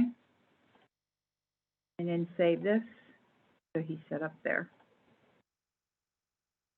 Payments, that's, I'll click on it, but he's not gonna have his or his paychecks, what I've paid him so far, payments. And then there's a tab for refund payments as well. Attendance, I'm not gonna go, he has none, but this is where, if he had a lot, this is where I go when I add mine, because I only have one person that I have to do this to. So I'll go in and I'll hit create and add them in. Payroll items, this becomes the fun part. Okay, so let's create. Let me ask you an item on the attendance. Sure. Here, let me clean So something. you're going to add the attendance for it there, and then is there a place where you're showing that that it goes to future from here? No, No. you know, I know what you're talking about, Classic, how you Yes. could switch. Right, it went You into- can't switch. There's no switch. So this isn't the only place you can add attendance. There's core attendance. This one, just you don't have to select the employee, because you're on their dashboard, it's already selected the employee. You would have to select the compensation, you know, what days did he earn on what job, you know what I mean? Some have multiple jobs. So that's where you would do that here. So if I hit create, see, it's a great exit already, I'm on the dashboard. And then, and see how it has FY '22, that's because that's what I put on the label. And that's why when you're adding, if you can do that, it would be great, because if, in this particular case right now, you can't archive fiscal year '21, because the EMIS reporting period hasn't closed yet. You have to leave it. But you go to pay, you're gonna have 2 for position 1, if this was his second year, and that label will help you select the correct compensation, because that's a pain in the hiney when you select the wrong one. Again, activity date, absence or attendance, daily or hourly, you know, regular, and I always put, this is attendance usually that I put in, so attendance, that's all you have. They're substituting. Category, you don't have to, I do, I put OT when I'm putting my guy in, because it's overtime for him. Appointment type, and then you can also, there's a drop down here for the employee, who's substituting for this person, you know what I mean, or who they're substituting for. So if he was substituting for Richard Crosley, you could put it in there, so. Now, you see I selected one. If you notice, I didn't mean to do that, I just went to the blank, clicked on the blanket, instead of deleting the whole line, you can blank it out, okay? All right, so payroll items. Okay, so create. Like browse screen, I'm just gonna go down through as it's listed. So the rate type is the tax tables. I'm not gonna put anything in rate. That's if it was a flat amount. Marital status. Now, number of exemptions are only used, they're on an old you know what I mean? So if they're on a new W-4, you wouldn't use that, but you do still need to have the marital status. So, and then you would fill in these boxes according to their So his filing status, we'll say is single, he doesn't have two like jobs, that's good. Okay, he doesn't have any air adjustments, we're good. I hope that doesn't knock the power out. Okay. Create. Create type, tax tables. If they had additional withholding, I'd put it in there, or exemptions. OSDI district code. Start and stop. At this point, there's no error adjustments. And again, you notice that there's templates up here? You can set that up for Ohio, 1 exemption, 2 exemptions, whatever you want. So West Virginia tax table? Yes. Whatever you had in your system is in this system. In Classic, did you not have West Virginia? We make them tell us to fix them. Then that's fine. Which As long as you have them, the deduction code set up though for West Virginia, right? Okay. Then as long as that payroll item configuration is set up, you can add that for them, you know what I mean? But it doesn't have a tax, I'm trying to think, no, we don't put the tax tables in, we have to put the percentage in. If, because you can go online and do it, you know, find out what it is. Okay. But, I think they should all move to Ohio. Okay. Did I say that out loud? Okay, so now I'm gonna do my city. And see how it has, now, in this case, some of you might have, you know, it depends if they're in this, they work part-time in this building or part-time in this building. They're 2 different cities. This is where why you would select the, position code. The rate type, in this particular case, is percent. It's 2%. No additional deduction type. City, it's because of employment. Kind of gross, no, you don't need it. Done.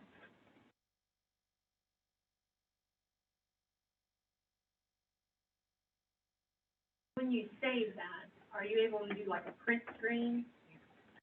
You, let me go back in here. So you want to print this, is what you're saying? Yeah.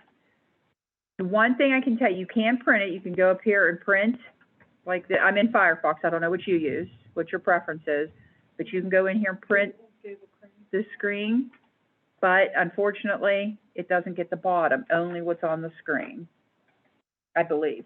Oh, we could test, let's test that. What's the printer here? What's that printer? That printer over there? It's, a Xerox Phaser 4510. Phaser 4510. I have it on here. The bottom? Oh, right there? Yep. These old eyes ain't what it used to be. No, it's only gonna print what was on there, so. Okay. So you could at least get that top half as you're printing, you know what I mean? Because that is the most important information, but. Okay, so we got our federal, city, state. We're gonna go down. He is a teacher, so I need 450. Just so you know, we did not make up the names of these deductions. It's all randomized. Yeah, so Hickox Textiles wasn't our doing, just saying, just saying. So it's a percent, and it, in our particular case, some people, everybody does it different. We only do the employer share on our 450. You have some people who do it on this record, the employee share too. I don't. The new employee, it's important to check that, because that is what, when you go to do STRS new hire, it's gonna go out and look for the people who are flagged for new hire. Full-time, not surcharge exempt, not rehired retiree, it's not increased. Employer rate is 14%. Am I hitting? Mother of pearl. Okay.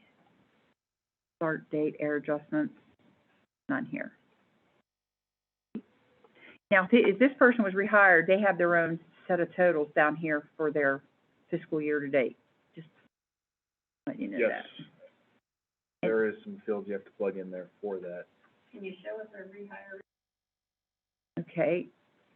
You, like, what would happen? I mean, Yeah, what we need to put in there. okay, so these are grayed out. This is just based on the withholdings for retired, rehired. But then effective retirement date, you'd put the date in. The higher retirement system, where did they retire from? If they were STRS or OPERS, or you would have to select where they're retired from. And I don't understand all these particularly, but these sections where they met or not met. Are you familiar with those? Yeah, they were. Okay, okay. Employed under ORC 3307-353, you would pick on that, and a type of benefit. Disability, age of service, and that's what you would do. I'm gonna wipe these out. Just know that if you have an SCRS employee who is a retiree hire, and, you know, they don't tell you they're a retiree hire and you plug them in as regular and then change them later on during a year, just know that there's some adjustments you'll have to do on the back end to get your STRS advanced already. We had a number of districts this year that had that same kind of situation happen. Because they have to go in and do adjustments on the Because they totals were showing us two lines. and move them down to the right box, the totals.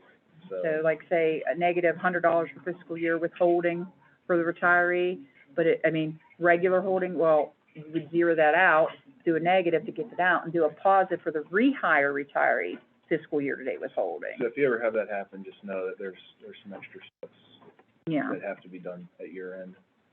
okay. Every pay. All right, just two, oh, two. Eight. Okay, can't have a 450, about a 591. Good golly, how many?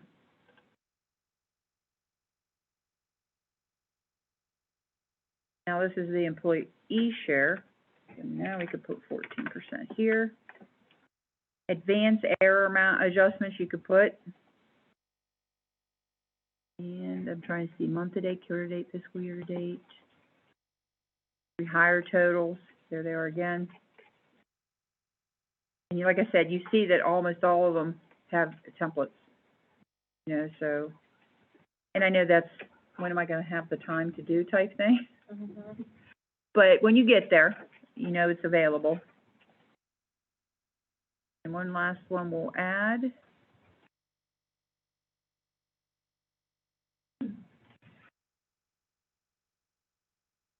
You do health insurance and everything from here too. Yes, And then if they owe you extra, you do the error adjustment right there in this same screen. exactly. And, but just keep in mind, like, if you're refunding money they ever paid, do you need to short the payment to that company or not? Because you'll have to make adjustments otherwise, okay? That one's just, okay, so rates, Medicare, 1.45. And this one's, that's it. I mean, obviously, there are no 694 records in the redesign. If there is Medicare pickup, it is combined with the 692. So when you go to compare your reports, in Classic, you're gonna add 692 and 694 together to get the 692 in redesign. Okay? There's no 694 records in redesign. The pickup, the Medicare pickup, it is combined with 692. So when you take when you're dual processing and you're matching, add Classics 2 together to equal redesign. Okay? And that will already be set up for, It's already done. So when you get to log in, you'll see, they knew to add it in. okay, thank you. Okay? You're welcome.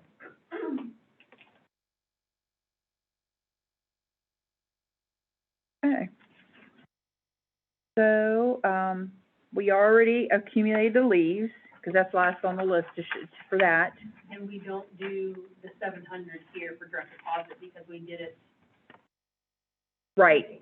Yeah. Direct deposit is no longer a deduction like it is in Classic. It is the pay distribution that we set up. When it asks for a code number, you can use anything you want. It's district, driven, like whatever you want. I just thought it was easier sticking with the 700s because all your old employees are gonna have 700s as their direct deposit. So, all right, last thing to do, we gotta add a payroll account. So he only has one position. Go to add. 001. I said he was first grade. Doesn't go that far detail.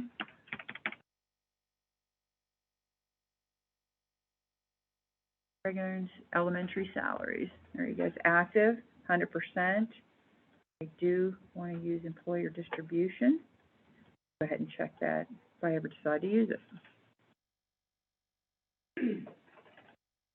So this in person's all set up. Is there any questions on any of this? Please feel free. You have till, I got you till 5, 6, 7 tonight. That's what you said, we're gonna be sitting in the restaurant by then. I might be sitting next to you. Okay. Especially if you go to DJ's. Only if we go to DJ's. Huh? Only if we go Yeah. to DJ's, right? Yeah, and I don't go for the drink, so I'll tell you what, I'll pick you up and I'll drop you off. You guys can drink. I've got third row seating. Okay. Now, no questions on any of this? Okay. All right, so let's move on to the payroll processing step. Again, this is something that was sent in Word. I personally print out a new one every pay. I make my little notes and everything. So feel free to mark this up as you want, print it out as you want. First thing, any updates? Did anybody change any direct deposit, a deduction coming out, anything? Do you have anything to change? That's the first thing you're gonna do. In this particular case, I don't. I'm not gonna do any. Next I have on my list, I'm gonna go to account synchronization. It is always best to be safe than sorry. Just go in and do it. Wait for it to Yeah. complete. Wait till you see this message right here, account synchronization completed. That's when you know it's finished. Okay. Now your posting period. I'm doing an August payroll. I'm in August, so I don't need to do anything. But had it been my first September payroll and budget, and I balanced, I go onto my bank and I get my stuff and I balance before I move on. I don't have my literal statement, but I know I'm balanced. I can go ahead and change this to September. If you don't if I were doing a September pay, if you don't have access to your bank, that you can't get balanced, then you can at the very least open September and get started on your payroll, okay? You just can't post that payroll. When I say post, I mean the check UPD post, okay? So we're good to go on that. Now, do I have any STRS new hires? No, I don't have any. STRS new hire, yes, I do have a new one. I'm gonna go to reports, STRS new hire. And because I checked that box on his 450 record that he was a new employee, that's why it pulled it over for me. So I can generate a report to see what it looks like. You can save this if you want. Get bigger.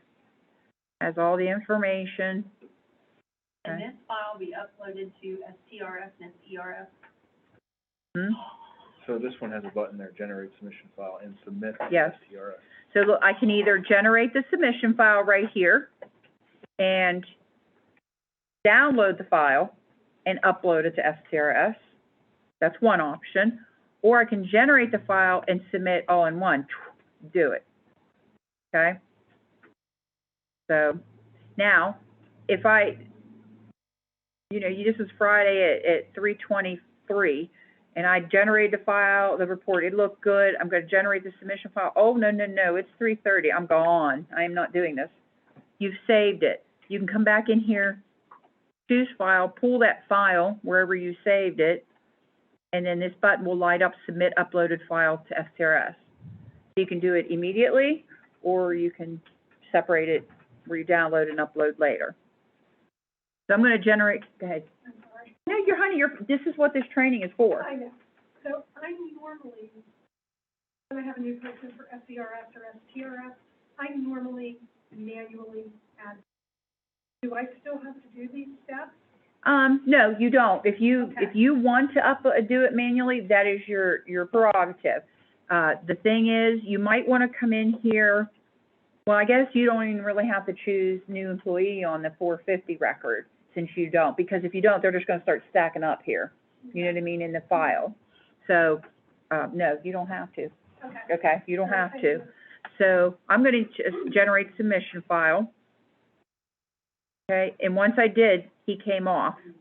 So I'm not gonna save this, because he's no longer here. And I'm gonna go and I'm gonna show you. So, and you can see that he's gone from there. If something happens and you lose that file, it'll show up in the file archive. So that if you need to go grab that submission file again because something weird happened, it's still saved out there. Okay, but also, now I'm back on his 450, that's unchecked. Right. Once I create a submission file, it unchecked it. If you don't think of the file archive and you lost the file, you go like this. And you go and create it again. So you know what I mean? Like if you forget where you saved it or wherever, you can either go to the file archive, you come in here and check new employee again, and it puts them back out on the grid in a new hire. And this is the same as that for SCRS as well. So I'm going to cancel because I don't want to do that. So the SDRS has a, Yes, I'm going to go there right now. I don't have a new hire, but I'm going to show you that it would be the same. The only difference is it's not like STRS where you can do it directly. okay. Now, and it's funny, when you do your per pay report for SCRS, there is a button for the link. It won't automatically upload it, but it will take a link that will take you to the login page for SCRS. And this one doesn't. I don't know why. And doesn't SCRS have some extra criteria? Past 180 days from the hire date, he won't show up. This is true. Right? Yeah. And Well, I'm you have talking to about a manually- button to Oh, okay. manually, you know how they regenerate and submit to SCRS? They don't have anything similar to that in SCRS. Not yet.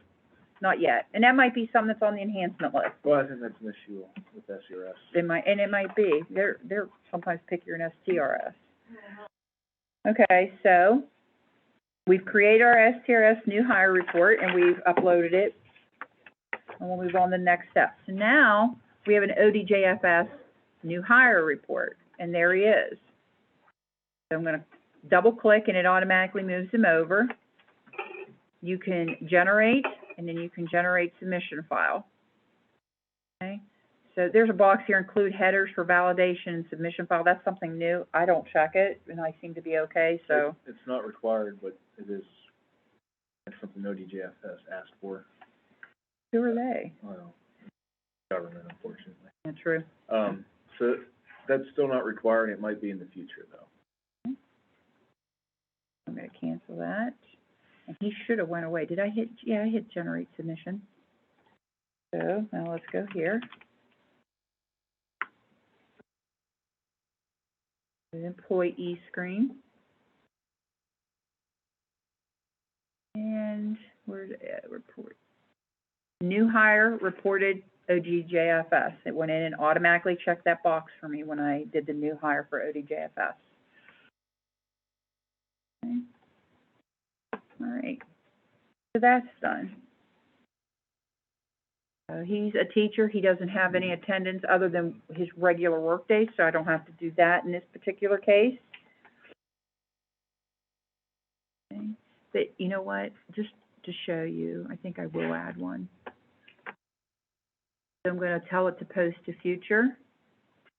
Activity date.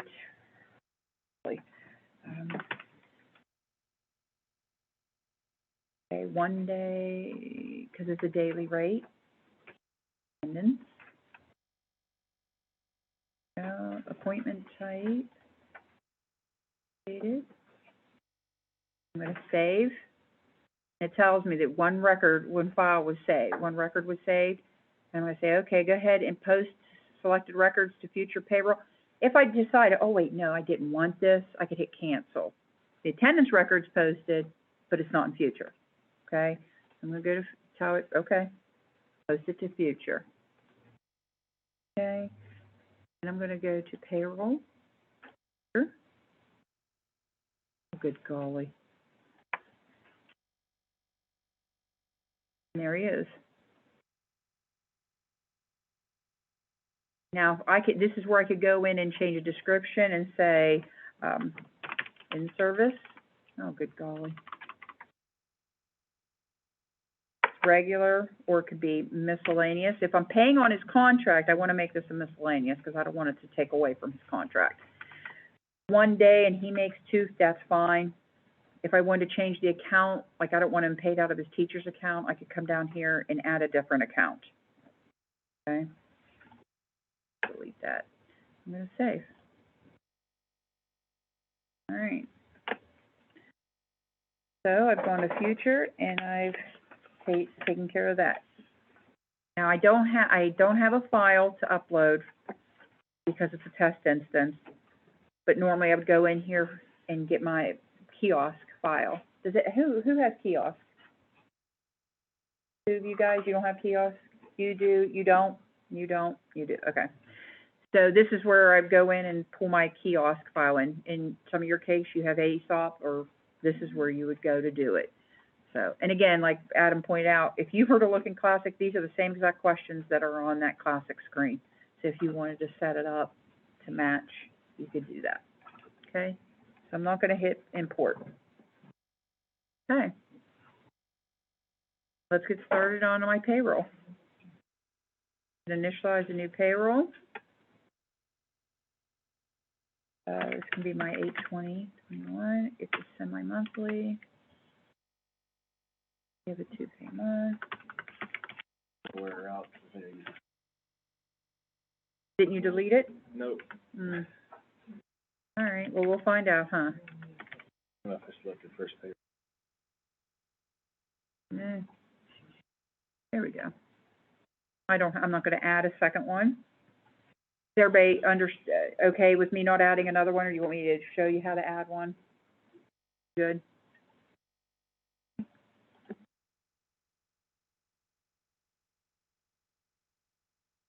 This is good. I got a green ball. Look at that. No error reports. So if I had to add a pay group, pay report, I like it. This will default. If you set it up right now, how you like it, it will default. I could begin each employee on a new page, show only the report totals, include the employer portion of payroll items, or not. So I always put my manual, I save all of them. That's my pre-posted.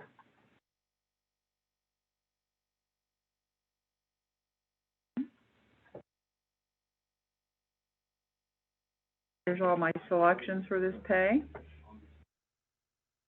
That's what the pay report looks like. Okay. I always come up here and look to make sure that his STRS days, STRS hours are correct. Pardon me? Green froze up there. Oh, how do I get this up? You know why? Because I have You're only to, sharing your what? yeah. So go back to your WebEx. Your mouse click, Wait, you where? share, and you want to share your screen. Got it. And That's share. great. Beautiful pay report, isn't it? Yeah. There we go. All right, so up here, this is where you want to double check your STRS, SCRS days and hours. Come here and double check this. All the taxes seem to be okay. Okay. Accrued wages, because he hasn't worked any yet, he's just getting paid accrued wages. He's way in prepayment. The miscellaneous money I gave him, and see how it says checking pre-note. Okay?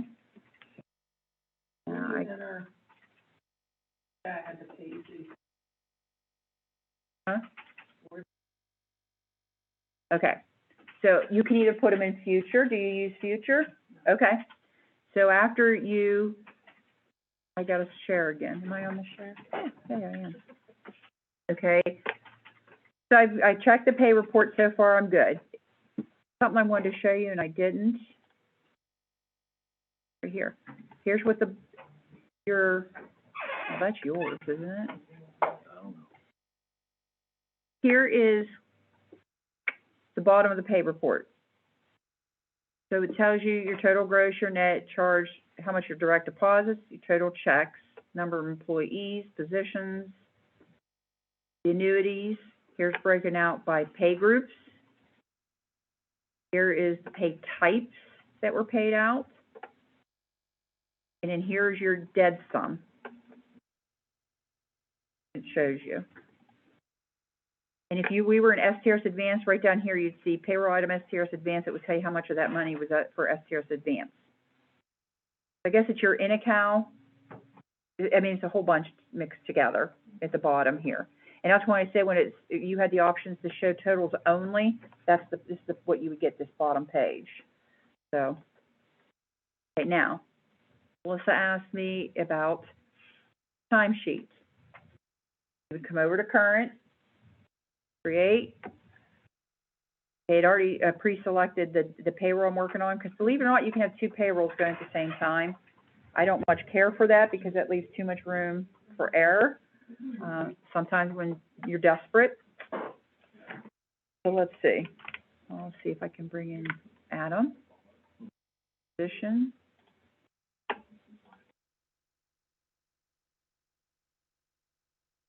Info. This all just tell me info. They were able to pull them in. There's no errors or warnings. You see green. That's good. So down here, it automatically pulled him in for 10 days at his daily rate. If you're paying, do they have separate tutoring jobs, or are they paid on their regular? Okay, so this is his regular job. I'm going to add. I'm going to find it's a miscellaneous because you don't want to come off their contract. Position. You're usually tied to the same position that's down here. Okay, 21 main job. So, and then do one unit, $100, and then hours worked if you want to give them the hours, 2 hours, description, tutor. And here's where if you're paying them something, whether or not you're going to withhold retirement. So if it's something that's retirement's not withheld on, you would uncheck that, and here's your supplemental tax options. And I'm going to take this off because I don't want him to get his regular pay. Now, if I wanted to change the account on this, I would hit edit. And I would add the account that I want to override, the regular payroll account for that job. Right. So again, now if I left his regular line on, it would still charge it to his regular line unless I hit edit next to that line, okay? Let's add him.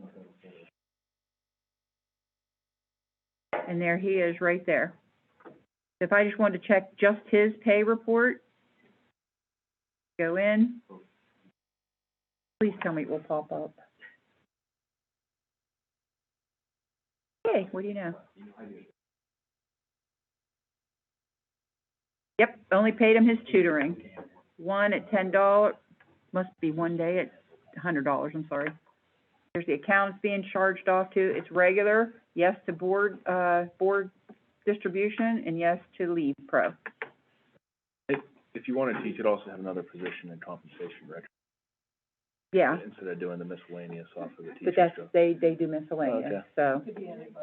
Yeah, it's easier than going and adding all those jobs like that. Yeah, a lot of people do that. No, I emailed them their pay stub. No, their pay stub, I'll show you when we get to that, I'll show you what it will look like, okay? So I'm gonna delete him out because he just upset me. So he ain't getting paid. He upset you. He upset me. I hope I never upset you. Keep that in mind, sister. Okay, the payroll processing, again, it's bolded. So I can go back and get all the reports I need to get. And Now, when you run your budget distribution, the budget distribution, you know how it usually asks you for a check number and a vendor number? It isn't asking me for it now because the payroll hasn't been posted. So don't fret that you don't have a place to put that information. It's not posted yet, so therefore you can't put it in. So then you can generate the report. Here's what it looks like. There's the accounts that are being charged. Here's the report totals. Okay, so you can verify that. This would be a nice quick reference for account codes, for especially with the new grants and stuff.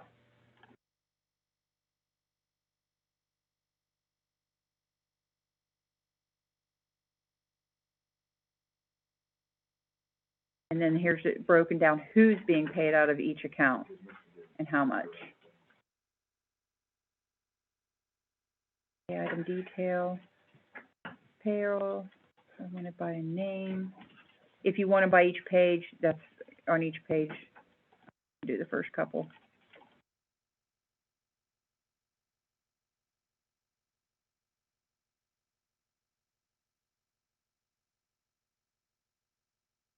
So there's my federal, how much state and city. Okay. And it's not taxable gross in the redesign, it's applicable gross. And it's not total, it's gross. They like changing a lot of information here. Okay. So is there any questions up to this point?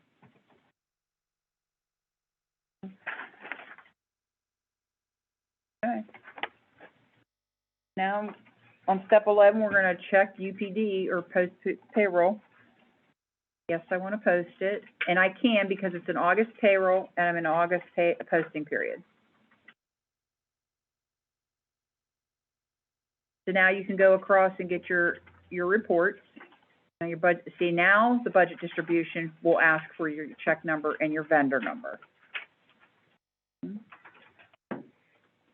And I'm going to generate that. Let's see, check number.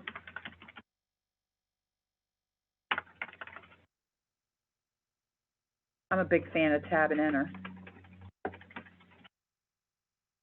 Now this report is a little different. Right here, there's that's what the treasurer has to sign, and your superintendent or whoever does your second signature. Okay, that's what it looks like.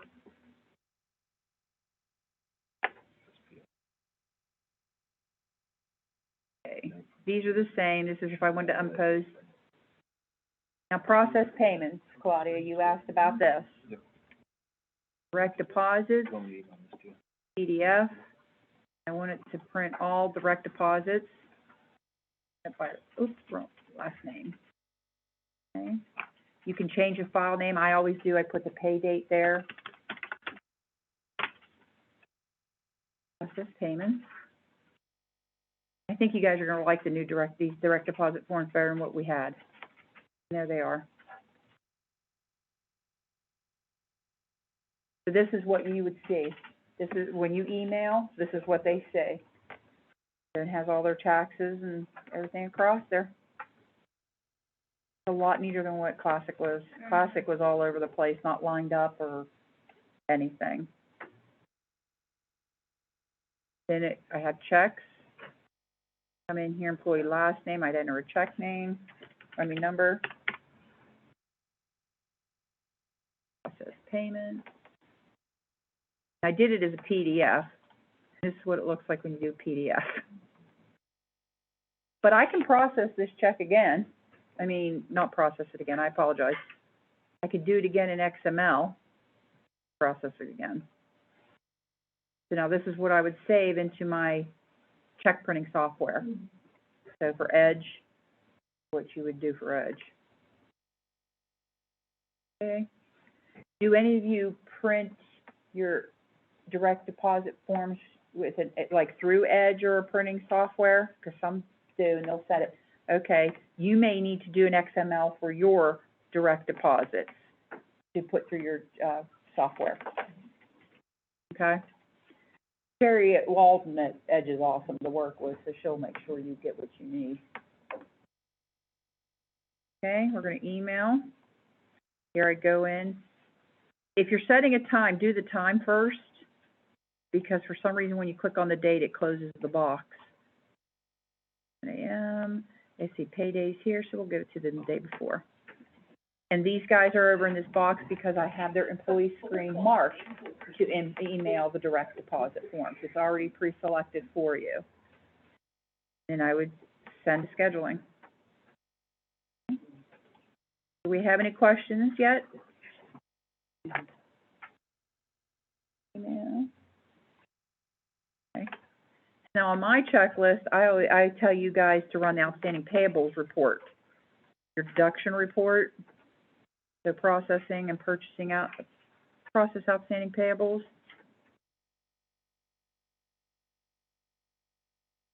At this point, I don't want you to do anything but print the reports of the deductions you're paying for this payroll, so you can balance them.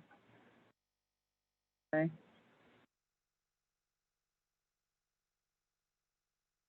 So we ran the report. I'll go ahead and run, this is every payroll, actually it's monthly too, so payroll.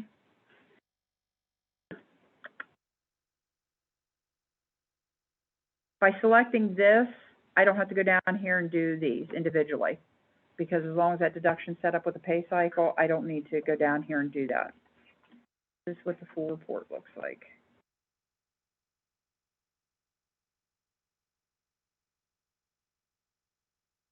Now, I didn't have it print on each page, but you will for filing purposes. But this is what it looks like. In our city, we'll tell you employment or residential.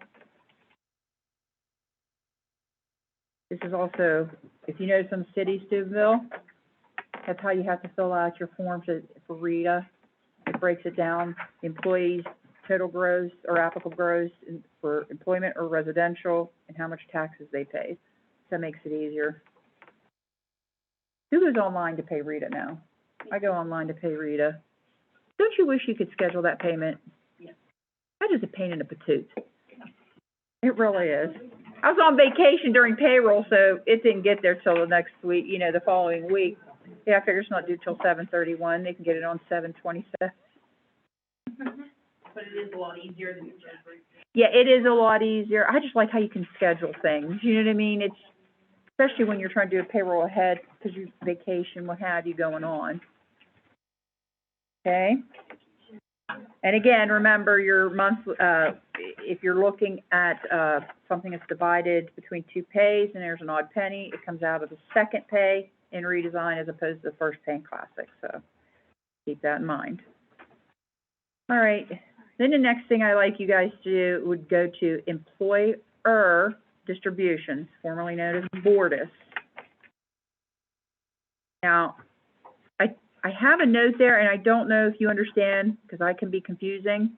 If you're doing a monthly, an every payday deduction for Bordis, use that pay date. So it's every payday. My payday was 8/20, so I'm going to use 8/20 as the start and stop date, end date. Oops.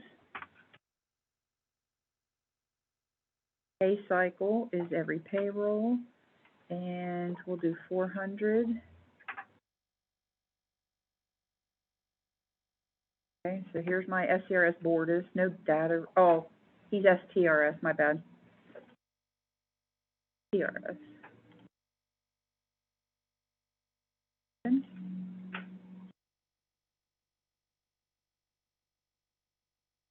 And there's the STRS for the board share. Okay. Now, if I was working on a monthly payroll, a deduction, I'd put the first payday as the start date and the second pay date as the end date.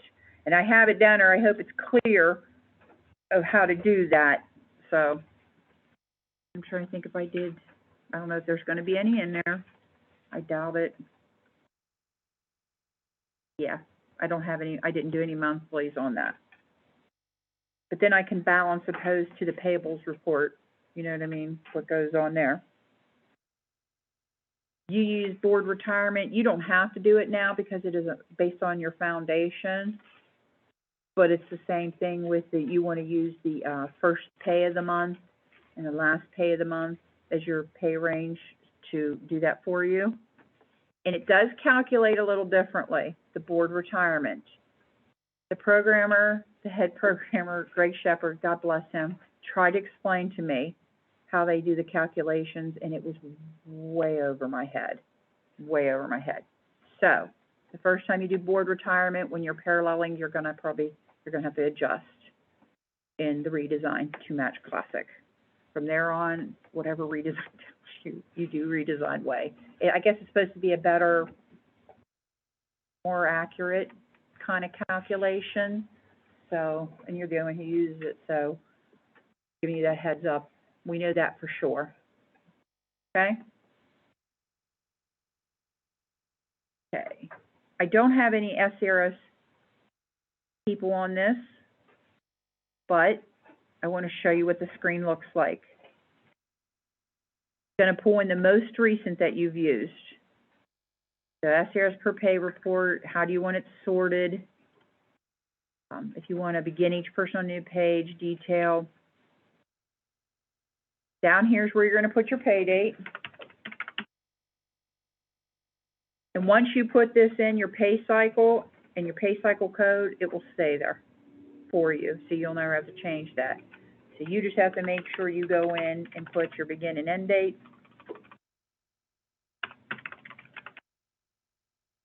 Oops.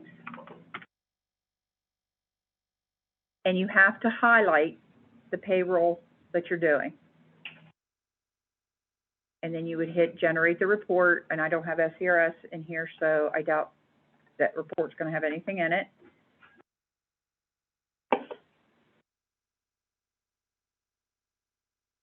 It doesn't have one. All right. So, an important note there, there's a box that says generate submission file for adjustments only. If you have adjustments, you will have two files to upload to SCRS. One will be your regular, one will be for the adjustments. Keep that in mind if you ever have adjustments. You need to generate both, because the adjustments will not appear on the regular at all. Just like in Classic, how it gave you that file that had the A at the end. You're gonna have to run it twice for it to pick up the adjustments, the regular and the adjustments, and upload both. Now see, if this is, yeah, I know, Well, I had that other payroll posted. Probably grabbing stuff off of that, okay. because it has the same dates. Now, then after you've checked your report and it's fine, you'll wanna come in here and generate the submission file. Now, unlike STRS where you could generate and automatically submit, there is a link here to get to STRS, the login page, but it won't automatically upload for you. So that's up to you how you want to do that. If by some chance, so I'm going to do this, I'm going to generate the submission file, nothing happened, fine. I'm surprised it did that. If you had to go in, as you pay them, it wipes them off this grid, that you can't find your submission file for whatever reason, you don't know where you download it. If you say unfilter the historic, it will pull it back in, so you can see it and highlight it and do the report again. It will also be out in File Archive. Yeah. I'm the type of person that if I'm on this screen, I'm gonna stay on this screen. You know, that's just me. So, that is a nice thing that you could recalculate. You can even do the same thing on your ECH tape file. So I've generated that. Now let's go to STRS. Let me find a report.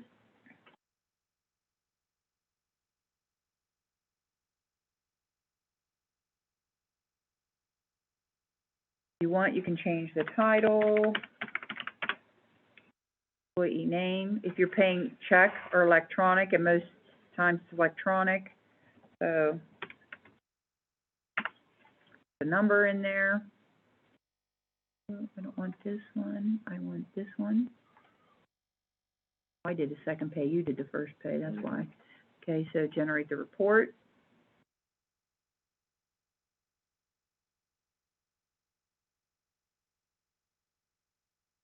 There's the people in your report. their earnings, their deposits, employer pickup. And that's very deceiving, employer pickup, because the employer pickup is the, even though it's your money that was withheld, it's a pickup. Remember, we just had this discussion. If it's annuitized. If it's annuitized, it's a pickup, it's considered a pickup. How many days credit, are they retired, rehired, voided, advanced, split reporting? Okay, it looks good. We come in and generate the submission file. I'm gonna save this.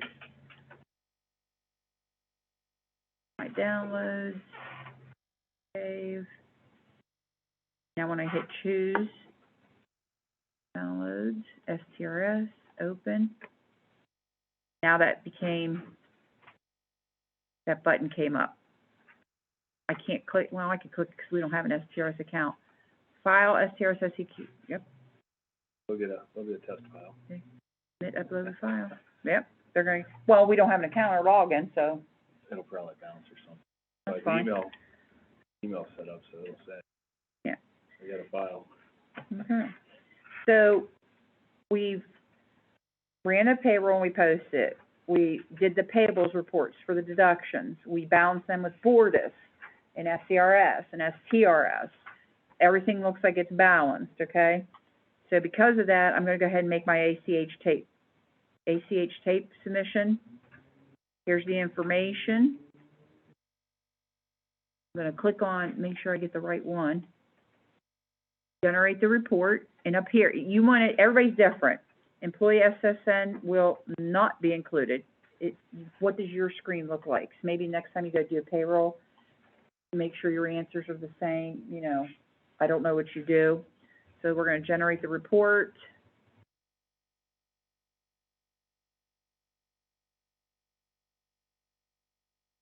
All right, looks good. There's Grayson, but he's not getting anything because it's a pre-note. See, pre-notification on demand. That looks right. Check the box. Convert pre-notes to ACH submission file generation, yes. So then you'll generate, and this box will pop up.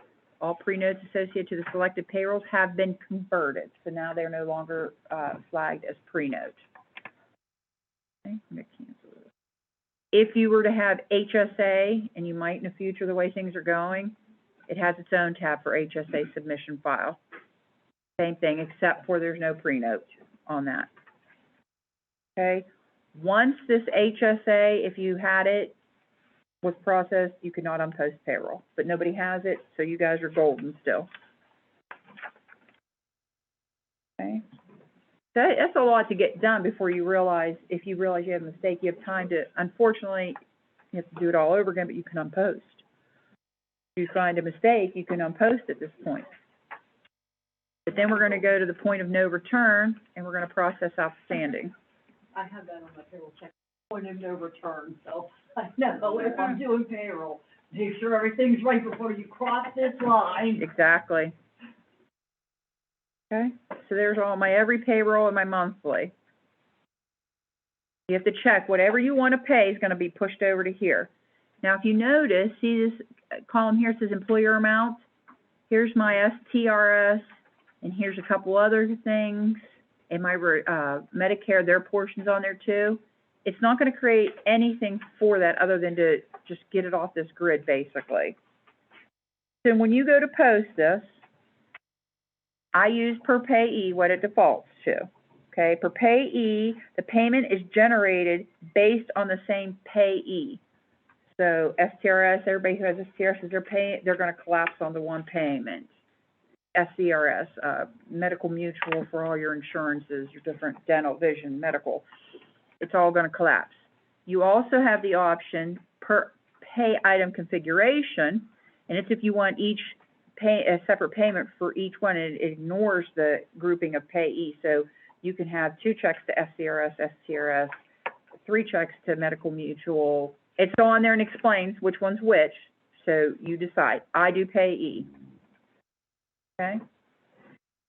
So you also can, if you want, you can, you used to be able to click down on these. No, you don't. Okay. I used to have it where click down. Upgrade. Post. This is very important. It's gonna default to today's date. You need to make sure you change that date to pay date. If you had more than one bank account, output file in this XML, because we have Edge, the system will automatically default to the next available check number. Okay? There's nothing you can do about direct deposit numbers, by the way. I meant to bring that up. The system starts at, I think it's 1 million, and it assigns its own number. So when you go to Parallel, don't try to worry about the direct deposit notice numbers. That's not an issue, okay? That's using a payment number, that's more. Well, no, actually, the payment number and the direct deposit number are two different numbers. That's right. Post. Always wait 2 seconds before you do anything, because it gives you two of these over top of each other. This will be the file for printing, XML. This file right here just shows you, it's like a check register for this pay. I forgot to change it to PDF. I do this every time. What would she say when you made a mistake, Adam? Did you tell me go home? Is that what you said? Okay. Training's over. I'd like No, to but learn. it will list the payment number, whether it be a check number, electronic number, the deduction, and how much was paid. So it's just like a little check register for the pay. And in this one, you won't open because we're printing. Okay? So you posted your payable. So at this point, you can't unpost your payroll. So now, because we've already ran the employer distribution reports, the board retirement reports, all these reports to verify our totals, we can go ahead and submit them to USAS. So I go in my order. Let's do the payroll first. Oh, for fudge. Doing that daggone payroll you did. Mm-hmm. I'm going to submit it. You look for this right here. It's successfully submitted. All right, and it will break it down by account codes. All right, looks good. Next, we're going to do employer distribution, Bordis. So I'm going to start with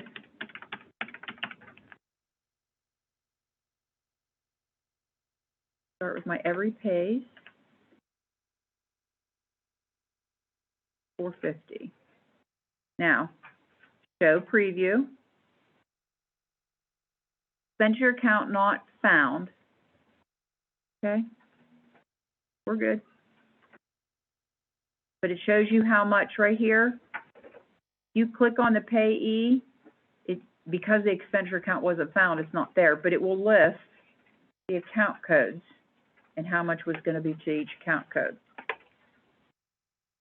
And then you would submit it, but it won't because it's the account, because it's a test account, we can't sync to a USAS test account, It should be synced. but it's not. It should. It didn't sync. So, and you would go through for each item here. So 692, we need to have a Medicare. Again, they're not on there. But here it is down here, 214, puts it over there. Submit, yep. Right. Okay. And then all the other ones, the insurance, depending on the time of the month, what you're gonna do. Okay, so we do pay. You want me to add those accounts? If you want to, you can. Because there's three. Okay. Please, thank you. Sure. While he's doing that, let's do employer, no, this is specifically for you guys. So we'll say your first pay was the 5th, your last pay was 20th. I don't know, 25,010.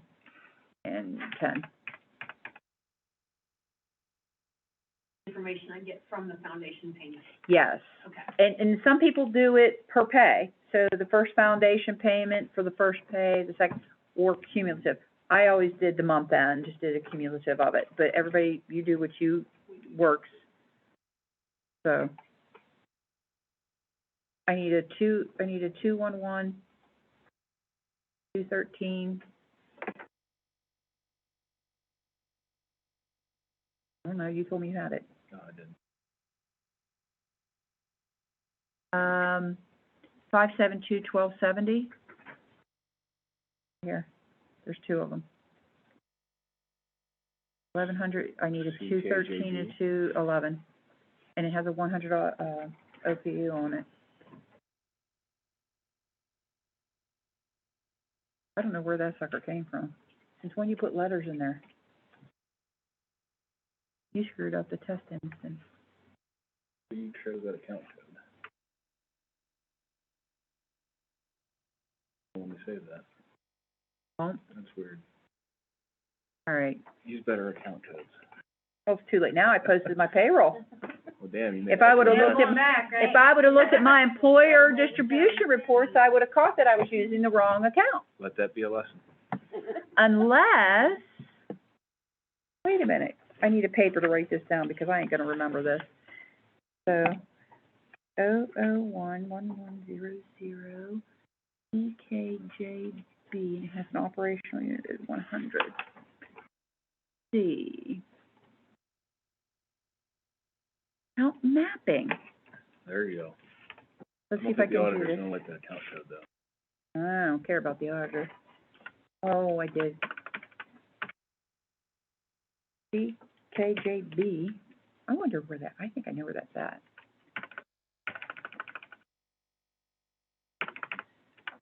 Now, here comes the good one. Find me an account. Map it to 001-1100. I don't want a 111. I need a 200. We're gonna do 211. That works. Doesn't matter. Is there an operational unit? Nope, just do all zeros.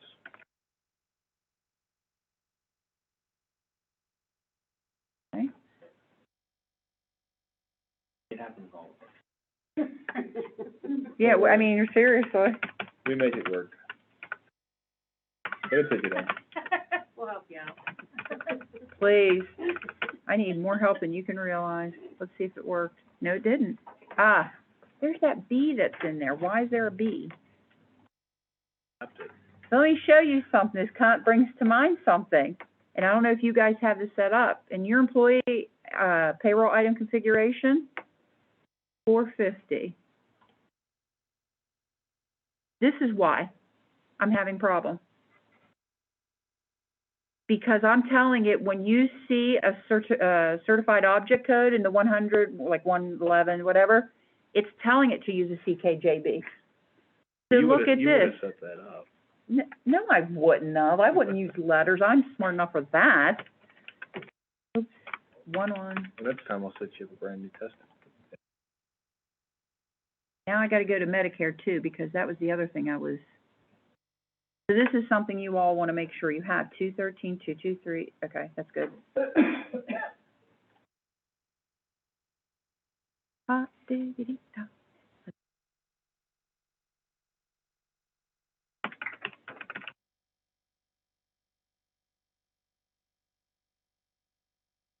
This one, oh, 'cause the, whatchamacallit, the operational unit, but that's okay. At least we got it here now. All right. See, that's what we do when you guys send in tickets, we just keep trying. We just keep trying until we come across it. Eventually we figure it out. But at least, I mean, it gives you ideas. I kept coming up to that. What was it? Try mapping, look at that. First, I should have went to payroll item configuration, but that's okay. Mapping, it's gonna bother me. Behave. Nice.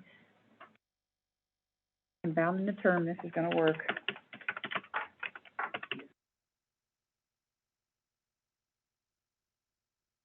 If this doesn't work, we're done. We're done. We're done. I'm out. I'm out. So, but you get the gist of it. Seriously, I didn't screw with your mind too much. It's already been messed up, so you can't do any more damage. Oh, thank you. Oh, I forgot, your memory banks are out of order. Exactly. I'm too old for memory banks. Okay. So now at this point, my payroll is done in the payroll system. I just completed the whole payroll. Next, starting tomorrow, Missy will show you where to go in USAS to post your payroll and your board distributions and your board retirements, and I will do them live in our OME-RESA account, because when I did my 8/5 payroll, I pushed everything over and it's sitting in our pending transactions. So when we get to that point, I'll show you live me posting our payroll on the USF side and our board and it will work, I promise it will work, because our accounts are set up right, so. They better be. Now, if it were the end of the month, and in this particular case it is, where, I could accrue sick leave, if I wanted to. I can wait till the last day, because I want to say, unfortunately, that, I want to check something. I want to see what sick leave is here. He has 30 days. So, accrue sick leave, 08. Employee number, I don't care, because really,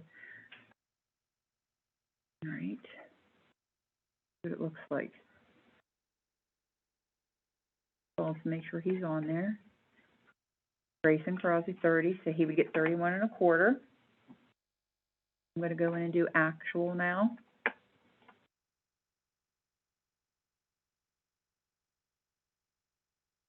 Okay, and it worked, right? Yep, it did. I have to make these bigger, I'm sorry, I can't see very well. I have two different pair of glasses. So, even though, and I'm typing in his first name and it still worked, even though I put 8/31, it's showing on his balance. So, I don't know how you guys want to handle that. We do it. It's up to you how you want to do it. I can't tell you how to do that one.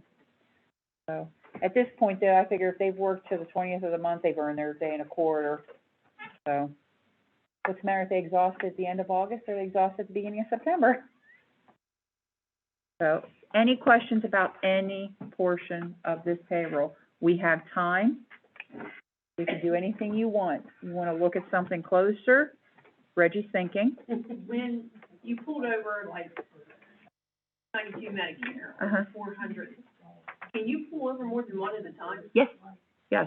In fact, when I do mine, for my monthly, I pull over medical, dental, vision, and life insurance, all in one, because but if it has the same payee and it posts, it will put it on the same purchase order. So, you know what I mean?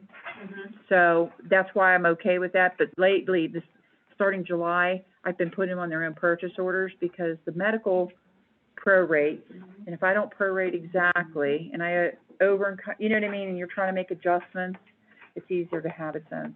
That's me. I'm anal when it comes to that. I'm sorry. But you can put them all on. That's no problem. You can put them all on one. If they went to different vendors. That, I think that's when they separate over into USAS. It will separate them into batches that way, I believe. I've never had that question before. I'll be perfectly honest. So you know what I'm gonna do? Let's see. Go here. Manual.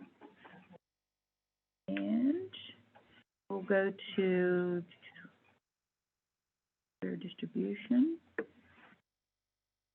So, we already have your system modules turned on. So, look, see how it put everything over here? Mm-hmm. And in payee number. Now, the only time I could see you running into problem is if it's in every payroll, because you have to select a cycle. So you could put all your every payrolls together, but you can't put your monthly on with your every payroll. Does that make sense, what I'm saying? Like, because up here, see, you have to, it says you have to select. Wait a minute, that's new. Include employer employee checks. Okay, no, I don't want that. Start, stop. If you want to include deductions based on payment cycle, select from the following. Leave blank if selecting payroll items pay. Okay. So if you don't select one, and you move them over manually, yes, you could put them all in one. Okay, once the payroll items have been selected, click on Show Submission. They'll show in the box, and you can click on them to see the breakdown. The insurance, the first and second pay, the third. Mm-hmm. It doesn't withhold on third pay. Right. Once your payout, click on that. Yeah, I would hold them at, I would, Now I'm going to the USES manual. because like the third pay, or July, we had 3 pays. Uh-huh, I withheld insurance from checks on the first check and the second check. Then at the end of that second check, I processed the monthly insurance check. right. So that's why when you put a pay range in there, it knows to pick up everything you withheld from this point to this point. So when I said 8.5 to 8.20, I had an 8.5 payroll withheld, I had an 8.20 withheld, and it's gonna collapse them together into one amount. So I don't, you know what I mean, like I don't go in every pay and do anything with it, I just let it sit based on the pay cycle. Okay. So let's see, pending transaction. See, now, I will tell you this, when you're posting a payroll, we'll talk about this again tomorrow, it will go straight from pending transactions to disbursements, no purchase order. There's no more purchase orders for payroll. It will go straight to the disbursements where you assign the check number. You generate it with the check number, okay? And when you do, and I'll point this out again, when you go to post that transaction, there's a box, is this electronic? Because if you guys need a physical check for your payroll? Okay, so you need to make sure that box is unchecked, so it will create a physical check. So, and we'll go over that some more, but you wanna be careful of all these boxes that are, you know, like for electronic and such. And then your other things such as your board distribution does not create requisitions. It goes, when you post it, it goes straight to a purchase order. So, and then but you can still modify it like you did in Classic. So if you need to change an account, an amount, anything like that, even the purchase order number, because it's gonna auto-assign a purchase order number, and a lot of you have strategic. You probably wanna renumber it to a number. I'm not familiar with strategic, so I don't know how those payroll numbers, those purchase order numbers work. So, but you have the option to. We do, Kathy, our secretary, does use strategic for our requisitions. So she just lets the system assign my purchase orders for payroll. I don't use PO numbers from strategic. I'm not in that list. So I don't know why, because I don't know strategic, because I don't use it. I think most of you have strategic. Yes. You just started it. You don't at Jefferson County, strategic. You do, and you do. So yeah, you're the only one. What is that? Strategic? Can one of you guys explain intelligently, because I can't? We're using the requisition piece of it to do online.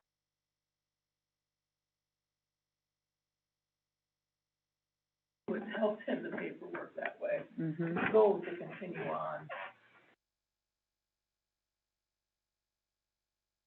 We just started, the school year ended last year, so it's like 2 weeks, and They were gonna forget it anyway. Bring them on, correct. Online requisitions. And then we want to go to assessment stuff. We haven't made it that far yet. A few extra things, like, I started using it, all paperwork. Or all are saved, it's all being digitized.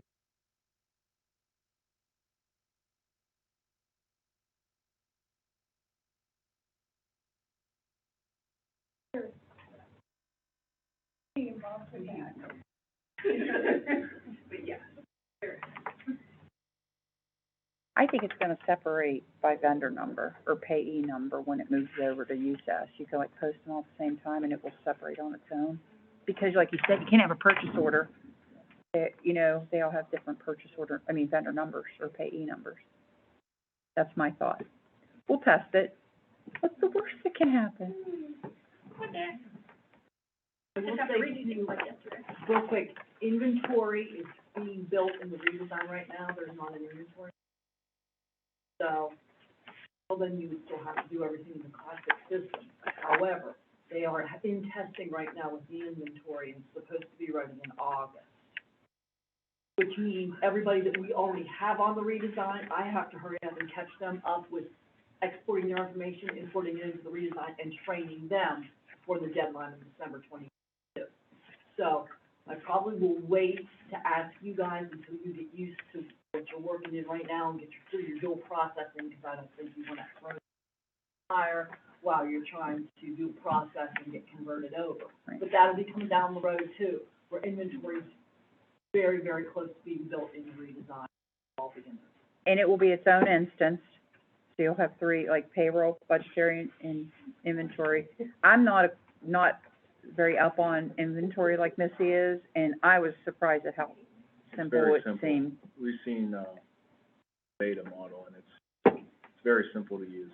Yeah, so that's coming. And speaking to what you were just talking about, something that they're working on that's gonna be coming, and I don't have a date for it or anything, in payroll, they're gonna have their own workflow. They're It should be creating a September. workflow, September, it is the tentative date, we'll go through that. I hate to lock them The in. beta's starting the end of this month, Okay. and so it should be live end of September, If they don't- ideally. Ideally, right. So that's something And with, they have a requisition workflow coming too. yeah. Yeah, all this Well, stuff is. until it's in there and stuff, it's probably not a bad idea to have what you have right now until, but if we could get. The redesign does work with SC. It does, it does. We will provide you with the URL to provide them with. For you, for districts that have it, we set up, the login's identical. The username and password for strategic, what they're using now for your classic is the same login that they'll use for redesign. We just gotta give you a SOAP URL to pass along to them, so when you input things, it goes to both places, so. And there's that, so, what else was I thinking of? Yeah, but as far as SC View, you know, if we can make it where you don't pay anything. Tomorrow, we'll probably finish a little early too, and what we'll do is, we're gonna give you laptops Friday to work on, because our laptops are set up with everything you need on it, no VPN needed to get on and everything. Once you open it up, it's all there and ready. But tomorrow, when we finish up a little early, we're probably gonna try and have you log into the payroll and budgetary side,